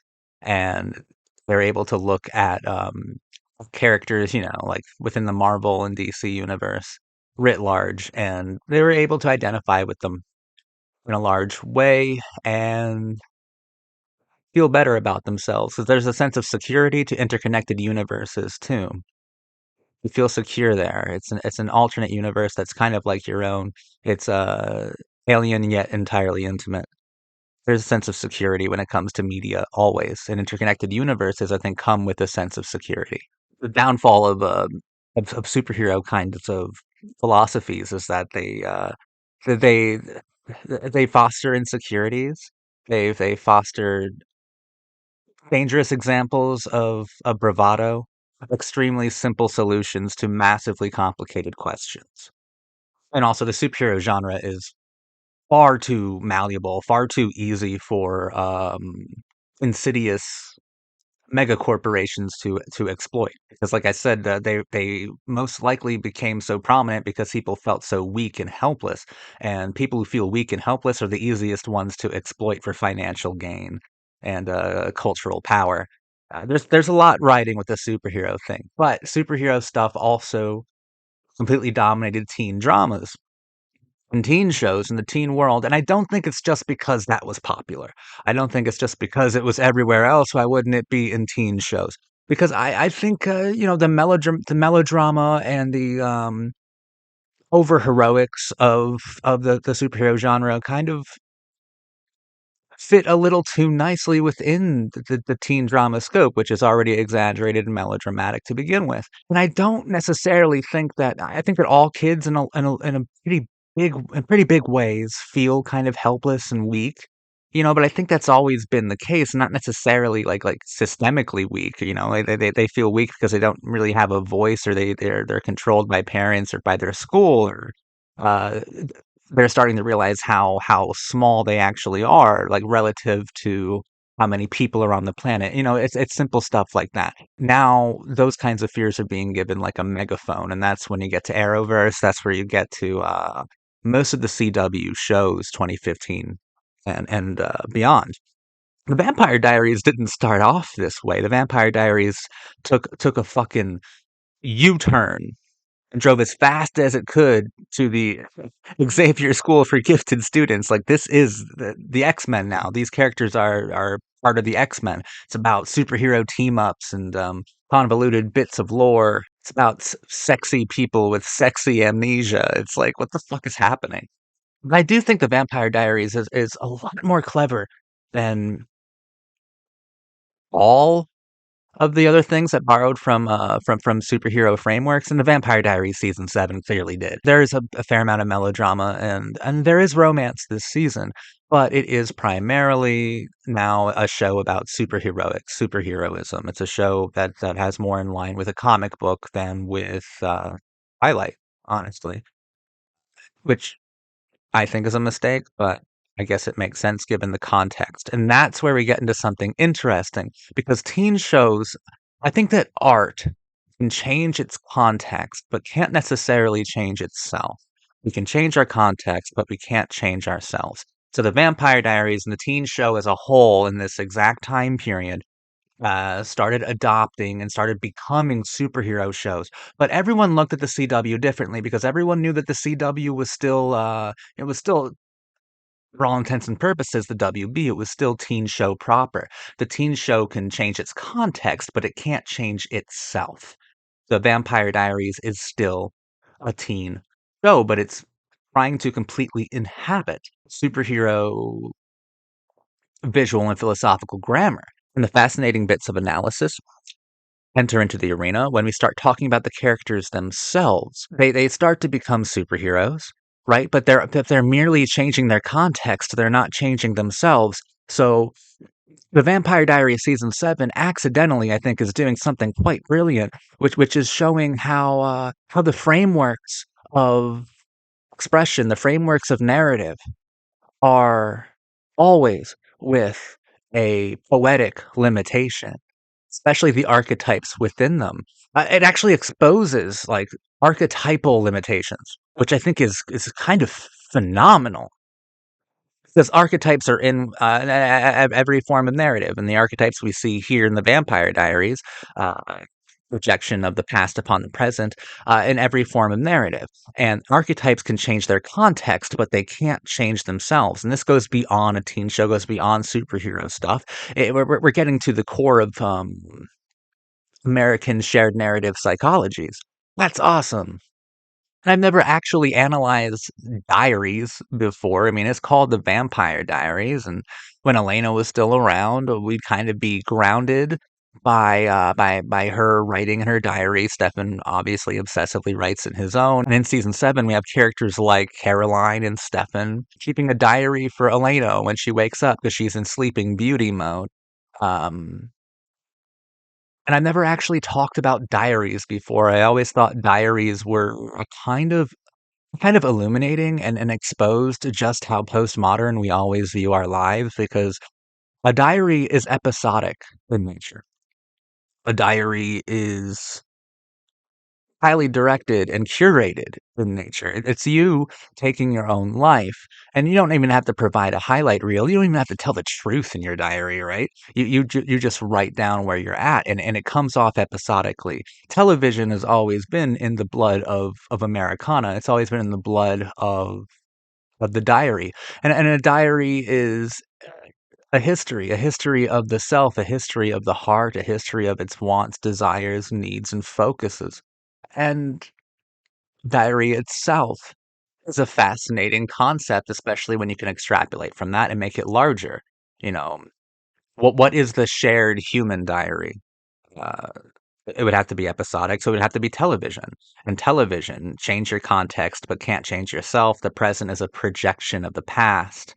Everything is a representation and not necessarily the real thing. And a diary obviously is a representation of things that had already happened, a representation of feelings that you had felt before but don't necessarily feel now. Diaries are television. The Vampire Diaries, the title of the show, is one of the most postmodern titles I can think of, especially when we include vampirism and vampires, those things that suck the soul and energy and blood and life. From everyone around them. That's how they feed. It feeds off of emotions, feeds off of eroticism, and feeds off of the viscera, off of actual blood and carnage. It's about a diary being sucked dry of its essence, of its narrative. That's what the Vampire Diaries is, a diary being sucked of its own narrative, sucked dry of it. I always really like the vibe of the Vampire Diaries, and the vibe is still like mostly there in season 7. Season 7 was fucking ridiculous. Like thinking back on it, I'm like, oh, this is the same season with the Heretics. We dropped that shit pretty quick and went to some crazy. It turned into the X-Men. I'm not being, glib. I'm not being silly when I say that. This season feels like the X-Men. And I don't respond to that very well. I don't think that general audiences responded to that very well. But this season feels like a superhero show.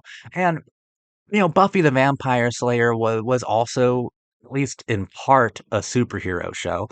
Joss Whedon definitely has a sort of comic book mentality that he applies to his existentialist philosophy, for sure, certainly. But superhero frameworks were very different in the late 90s. In the 2010s, superhero philosophy was how the status quo maintained functionality.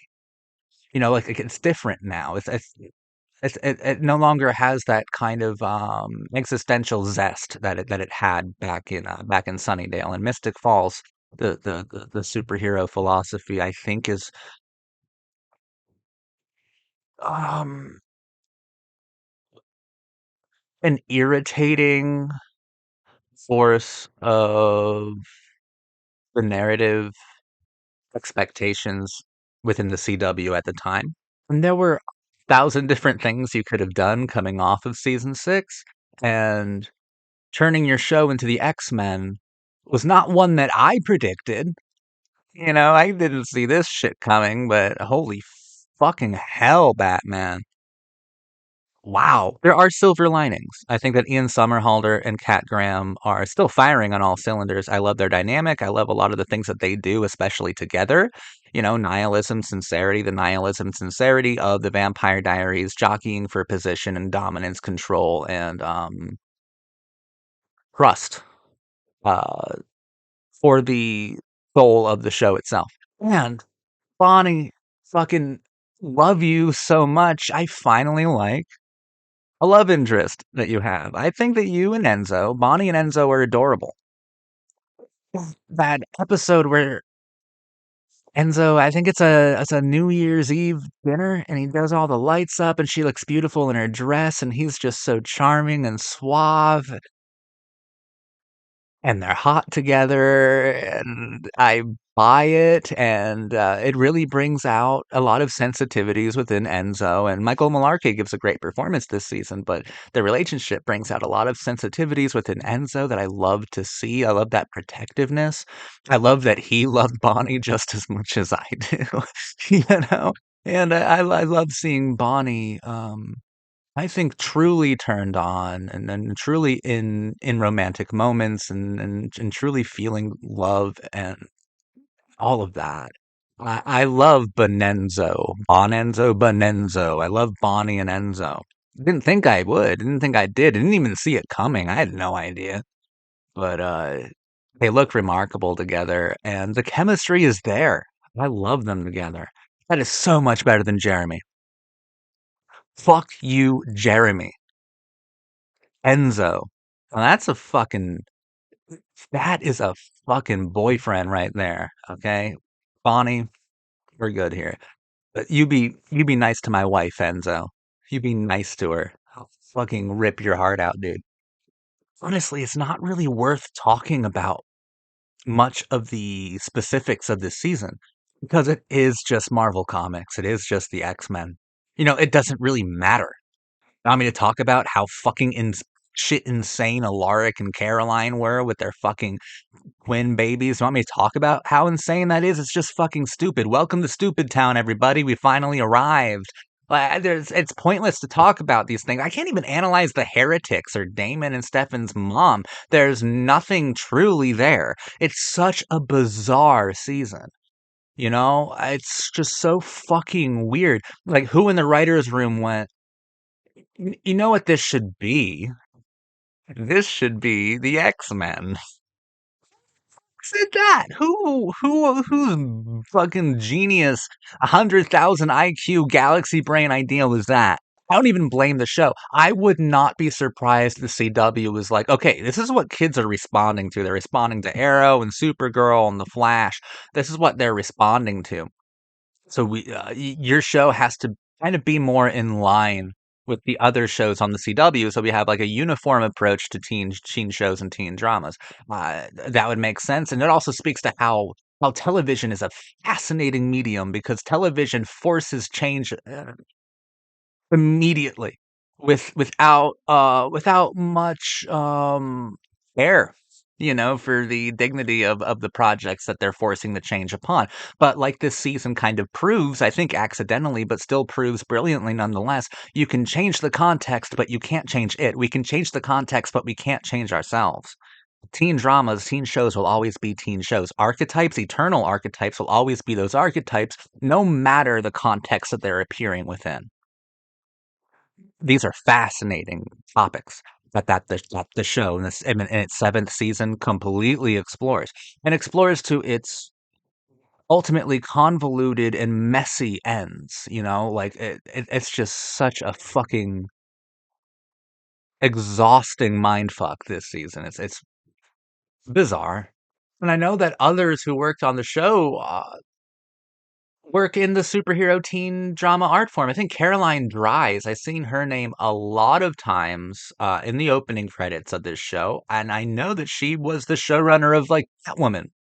I know that. So, Vampire Diaries is one of the best shows I've ever covered on this channel because through it, we're able to talk about a lot of things we wouldn't ordinarily get the chance to talk about. Massive changes within the teen drama art form. And one of the most massive changes was how it completely embraced the new superhero philosophy that dominated every part of culture at the time. Completely dominated it. And maybe let's be kind to teen shows. Let's give them a point for once. Let's give them a few points on the competition here. Teen shows kind of proved just how fragile and how ultimately useless, vacant, and vapid the superhero frameworks were. Because they're like, oh, we can make it work perfectly with our shows. You think this is like cool and like masculine and fun and silly? No, no, no, no, no, no, no, no, no. It's melodramatic and we and we can put that on our shows easily without even trying much. Bonnie and Damon are ultimately carrying the entire show on their shoulders at this point. Bonnie and Damon for life. I love them to death. I've seen people say, like, obviously, when Elena was gone, the show went downhill so fast. Elena was so important. Elena has nothing to fucking do with the drop in quality. Okay, Elena would not have saved season 7 from being an objectively bad season. She wouldn't have saved it. It had nothing to do with Elena. It had to do with the turning tide. It had to do with the paradigm shift, with the complete change in how people interact with all forms of media, not just teen shows, but films and literature. It became superhero dominated. It became dominated by insecurities and feeling weak and helpless and wanting to be seen. It became dominated by superhero mentalities. It had nothing to do with Elena leaving the show. Not a fucking thing. It would have still been bad with Elena there. And you can see some of this in season 6 anyway. Some of this stuff was in season 6. It was just it hadn't dominated the general focus of the show at that point. Now it has. Now the show is completely X-Men Days of Future Past and Dark Phoenix and shit. Like now that's exactly what it is. We have one more season of the Vampire Diaries, ladies and gentlemen. One more. You should have been there, B. It was quite a ride. Thank you for watching my video. I'll be back in 1 week to talk about the final season of the Vampire Diaries. I have no earthly clue where we're gonna go in the final 16 episodes. Go literally anywhere. This show is insane at this point. And yeah, the end's in sight. And fuck it, I didn't like season 7, but I've loved every minute that I've spent analyzing and engaging with this show. It's very, very, very rewarding. I love the Vampire Diaries.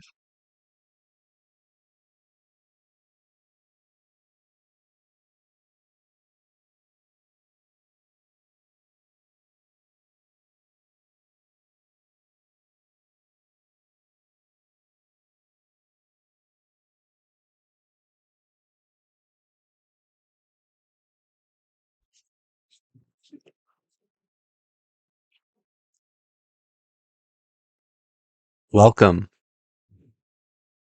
to the 8th and final season analysis for the Vampire Diaries.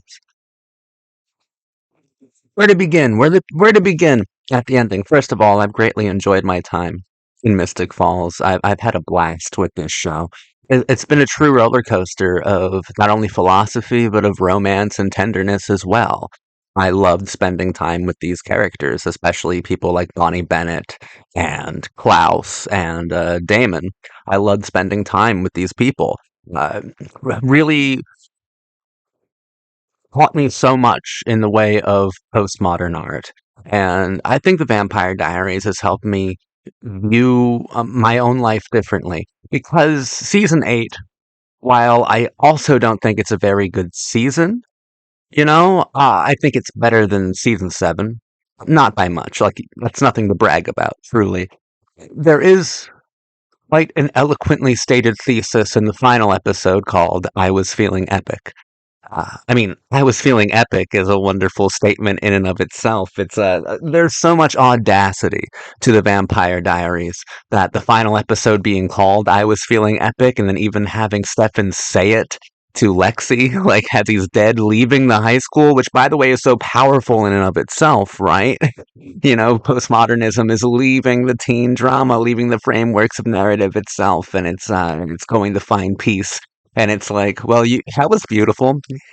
You sure caused a lot of quite a stir in that high school, in the high school teen drama narrative. What you did there was truly beautiful. And then the postmodern teen drama just shrugs and goes, "Well, I was feeling epic," and then they're gone forever. Like that's really powerful too, but that's not the thesis that I'm talking about, the eloquently stated one, because ever since season 5, where they properly killed postmodernism, the finale of season 5. I loved season 5, by the way. Season 3 is still the best season. It probably goes 3, 2, 5, 1, 6, 8, 7. I think I missed 4 in there, but that's fine. I think 4 is kind of forgettable. But whatever. Four is somewhere in there. Four is probably just, below one or something. I don't know. I don't even know if I said my ranking correctly. That's not the point. I keep getting off topic, off track here. The eloquent statement that it makes at the end is through Nina Dubrev's monologue, her voiceover. Uh, yeah, she comes back. We'll talk about that in a minute. But what she's talking about is peace, and the show is like aiming for not only a new sincerity but a new happiness as well. And it's about you find peace by finding each other again, either in this world or the next, either in this narrative or the next. And we carry the fragments of past narratives along with us, the ghosts of completed arcs along with us always. The ghosts of unfinished arcs even haunt us until we die. We are surrounded by the characters, the players, and the storylines that have made our lives what they are because our lives. If they are anything, if we can say that they are anything in this postmodern, ultra modern world, if we can say that they mean anything, our lives are narrative. And our personalities are the results of the narratives that we've experienced, the storylines we've experienced, the lovers, the friends, and the enemies, the battles, however large or small that we've experienced. Like that's what our lives are. Our lives are essentially diaries. You know, the Vampire Diaries is such an interesting title for this kind of television show, and I think Kevin Williamson and Julie Plec both experimented a lot with the title itself. Because I think the diary is narrative, and our lives are narrative, but the vampire is everything else about this world that tries to suck our lives dry of narrative. I think the cruelest thing that you can do to a person is to deprive them, to rob them of their arc, of their narrative momentum, of their love story, of their epic sort of love story. I think that's the most cruel thing and depraved thing you can do to anyone, honestly. Uh, and vampires, they suck the essence, the narrative, um, the energy of diaries dry. I think the Vampire Diaries is about learning not only how to live with nihilism, but to reintroduce nihilism itself into a universe where even nihilism feels like a lonely stranger. Because you're never quite alone. You're never alone. You're always surrounded by the fragments and the ghosts of every experience you've ever had. And those experiences are stories and stories upon stories upon stories. The culmination of them, they become episodic, they become television. Diaries are televised. And I think the Vampire Diaries in its final episode makes a pretty striking and sincere, and I believe altogether genuine statement through Elena Gilbert. Yeah, it's actually really nice having Nina Dobrev back. The final episode is probably Elena at her most enjoyable for me because she is so insightful there, and I forgot how beautiful Nina Dobrev was as well. I don't know how you could forget. Maybe she just got more beautiful. So it was really nice seeing her. The whole Catherine Pierce thing I didn't need because her death in season 5. That's the best episode of the Vampire Diaries, where she died in season 5. So I really didn't need her back as the Queen of Hell. This season is kind of stupid. When taken as a whole, it's pretty dumb. It's just irritating because there are, I think, interesting ingredients. Sybil, the siren, aka holy fucking wow, so sexy. My fantasy. I don't even need to be brainwashed by her. I would kill for her regardless.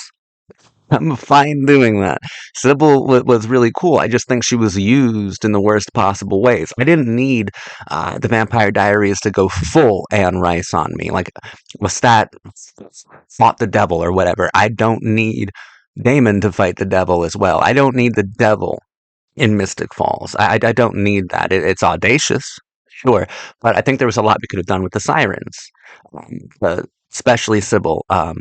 Natalie Kelly was great.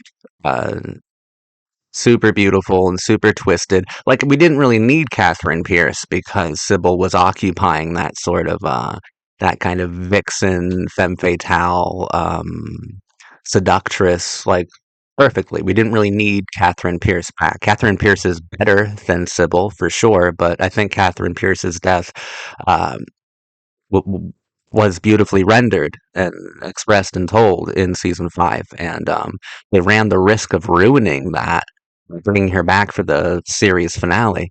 It wasn't ruined, which is good and a tiny miracle in and of itself.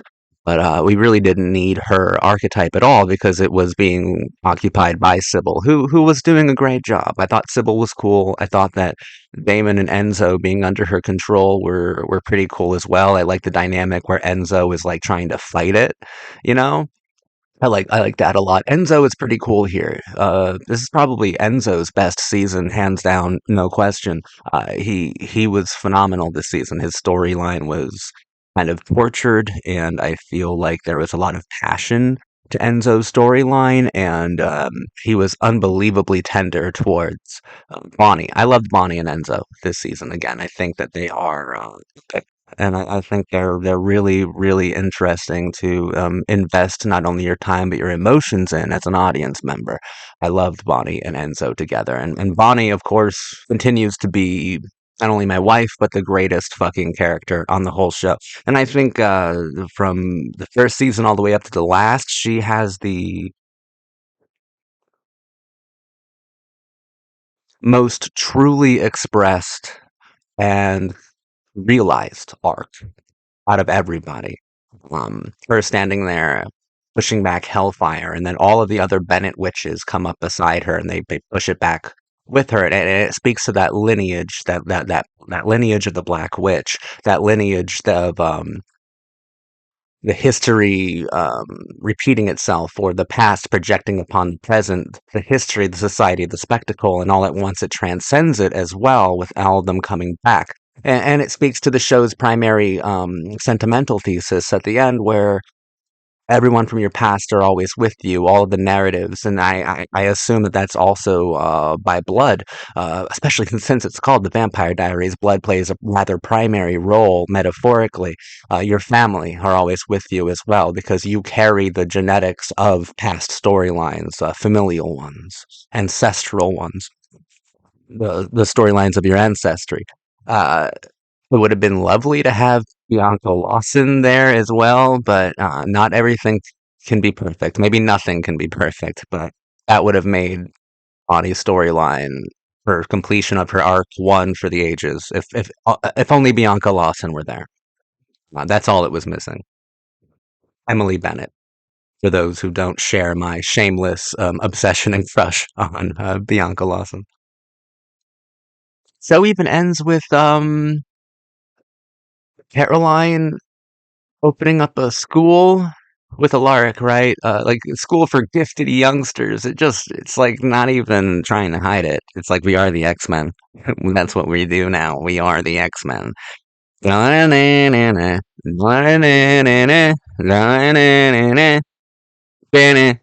I thought the weakest points of the show involved the devil Cade. I didn't really dig on the mythology that the show built up around the character, and I don't feel like it added anything philosophically to the weight of the show in general. Um, Surprisingly, I loved Sybil. If we could have made Sybil the primary antagonist and not kind of like glitched her near the end for Cade, I think that was a Hail Mary pass, and it didn't land this time. It did not land. We should have just kept with Sybil and kind of explored more of her character because I think there was a lot more to her. And then they were saying interesting metaphorical things to her, like in the first episode. They hadn't like met her yet. It's just this like vat of blood in this dingy, dark, dimly lit like warehouse. And I remember Enzo was like, "How much blood do you need? How many sacrifices do you need? We're getting tired. We're exhausted. How much blood do you need?" And a large part of me feels like that is the Vampire Diaries, who's kind of titan, this behemoth of the teen drama art form, speaking to the genre itself that birthed it, being like, how much How much melodrama do you need? How many broken hearts do you need? How many insecurities do I need to feed you with until you're satisfied? And perhaps the audience are that vat of blood at that moment.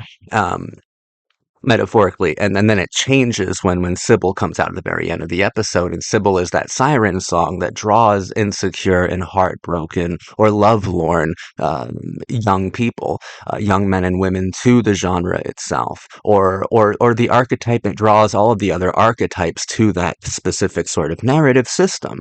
I think it's very impressive, and through Sybil, we could have been able to do a lot of investigations.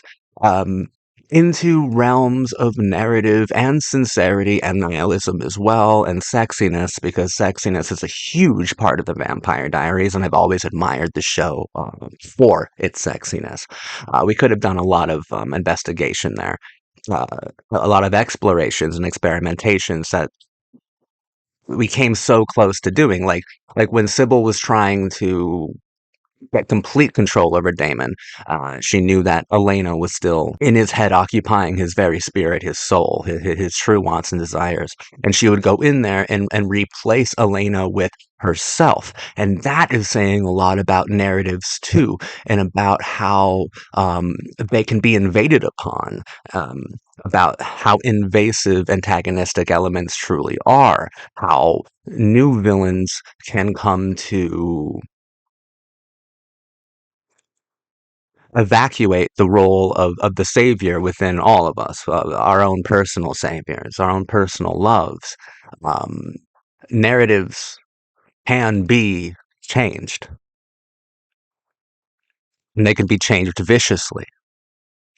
The girl that defines your entire universe can be replaced by a woman who wants to destroy it pretty easily. False remembrances of impactful narratives. Like Sybil was a pretty good villain, especially if you view Diaries, blah, like me, and you kind of see it as not an experimentation with narrative, because that's what Pretty Little Liars was. And the Vampire Diaries is much better than Pretty Little Liars. Like season 3, 2, and 5, I would say, are masterpieces.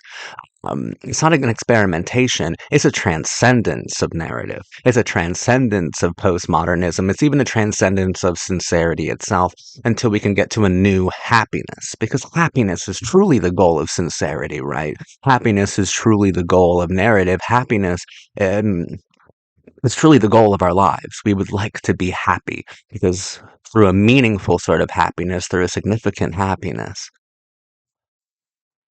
we can actually enjoy experience of life itself, the experiential qualities contained therein. So at this same exact time, while Pretty Little Liars was experimenting with narrative and basically experimenting with all of the mechanics of communication and of plot threads and of archetypes, um, in dastardly and like pretty evocative ways. Vampire Diaries were trying to transcend narrative altogether and provide a very sensitive antidote to loneliness, to heartbreak, and to heartache. It was trying to provide an antidote for the kind of puzzling times that the 2010s proved to be to a lot of people, not just young people, but to a lot of people. The 2010s were a very weird kind of time. I think a very heartbroken sort of age. I had so much fun in Mystic Falls. And even though I would call season 7 the worst season, I don't think it's very good. Season 8, also not good, but it was interesting, and they did wrap things up. I do think that the writing's pretty bad, pretty weak, pretty lazy. I do think that the mythology is so convoluted that it's very difficult to feel attached to it, to feel invested in it, especially when it centers around hell and hellfire and Cade. Like, I don't care. I can't be compelled to care. I can't bring myself to care about those sorts of things, because the way that it's presented is kind of distanced, because the plot at that point and the characters within it and all of the beats had become so convoluted and um, pretty stupid. Like it's difficult to connect with that sort of thing, but I do appreciate the statements it made throughout the show, but especially in the finale, I was feeling epic. I guess I appreciate the final 10 minutes of I was feeling epic because everything leading up to it is pretty dumb. Like even Vicky coming back and ringing that bell. We've already had closure with Vicky. I love seeing Vicky. Kayla, you are awesome. You're an all star. I love you, but we didn't need that. At all. We didn't need any of those characters to come back. We didn't need Kai to come back. Kai also like very entertaining this season. I very much so love on a deeply analytical level the fact that the last time we see him, he is chained to a chair on a karaoke stage being tortured by 90s one hit wonders. Like, that is a postmodern torture room that I couldn't even come up with. I couldn't come up with that at all. It's very brilliant. Because it's two princes, right? Just two before you. So what I said now, no one knows the words to that. So don't make fun of me. But we didn't really need Kai.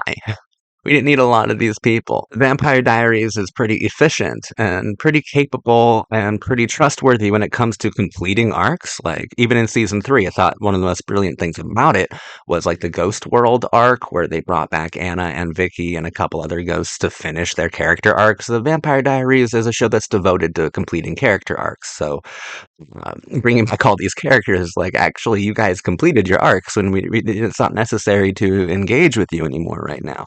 Really didn't serve too many other purposes than it kind of just tried to remind the viewer of remember when the show was better, and it's always dangerous when a television show does that. And a lot of television shows do. Remember when we were a better show, it kept saying, especially with constantly reminding us of Elena. Constantly. Like, remember when we were a great show? That very fortunate that this is the final season of the Vampire Diaries because the next one would have been embarrassing. But as we have it, these 8 seasons I think are fascinating. I think they're fascinating works of art, and by engaging with them, you're not only able to engage with yourself on with your attractions, with your shadow archetypes, with those more shadowy parts of your dimensions. You're also able to interact with, I think, within the context of the show, art as a whole, and how art interacts and communicates with viewers. I think you're able to engage with the Vampire Diaries in that respect as well. But I think the most important way to interact with the Vampire Diaries is by kind of leaving your own mark within the diary itself, leaving your own entry, so to speak. That way, every time you revisit the Vampire Diaries, it's as if you are revisiting your own diary. I think it's a very good and wise decision to be very open and private and personal with the show itself. And I think that's what a lot of young people do when they watch shows anyway. So I think for a lot of young people, when they revisit the Vampire Diaries, in their 20s or 30s, they are, for all intents and purposes, rereading old diary entries and possibly even revising them. They are revisiting themselves in a sort of dynamic becoming. Because unlike a lot of teen dramas, I feel that The Vampire Diaries is not static being. The Vampire Diaries is dynamic becoming.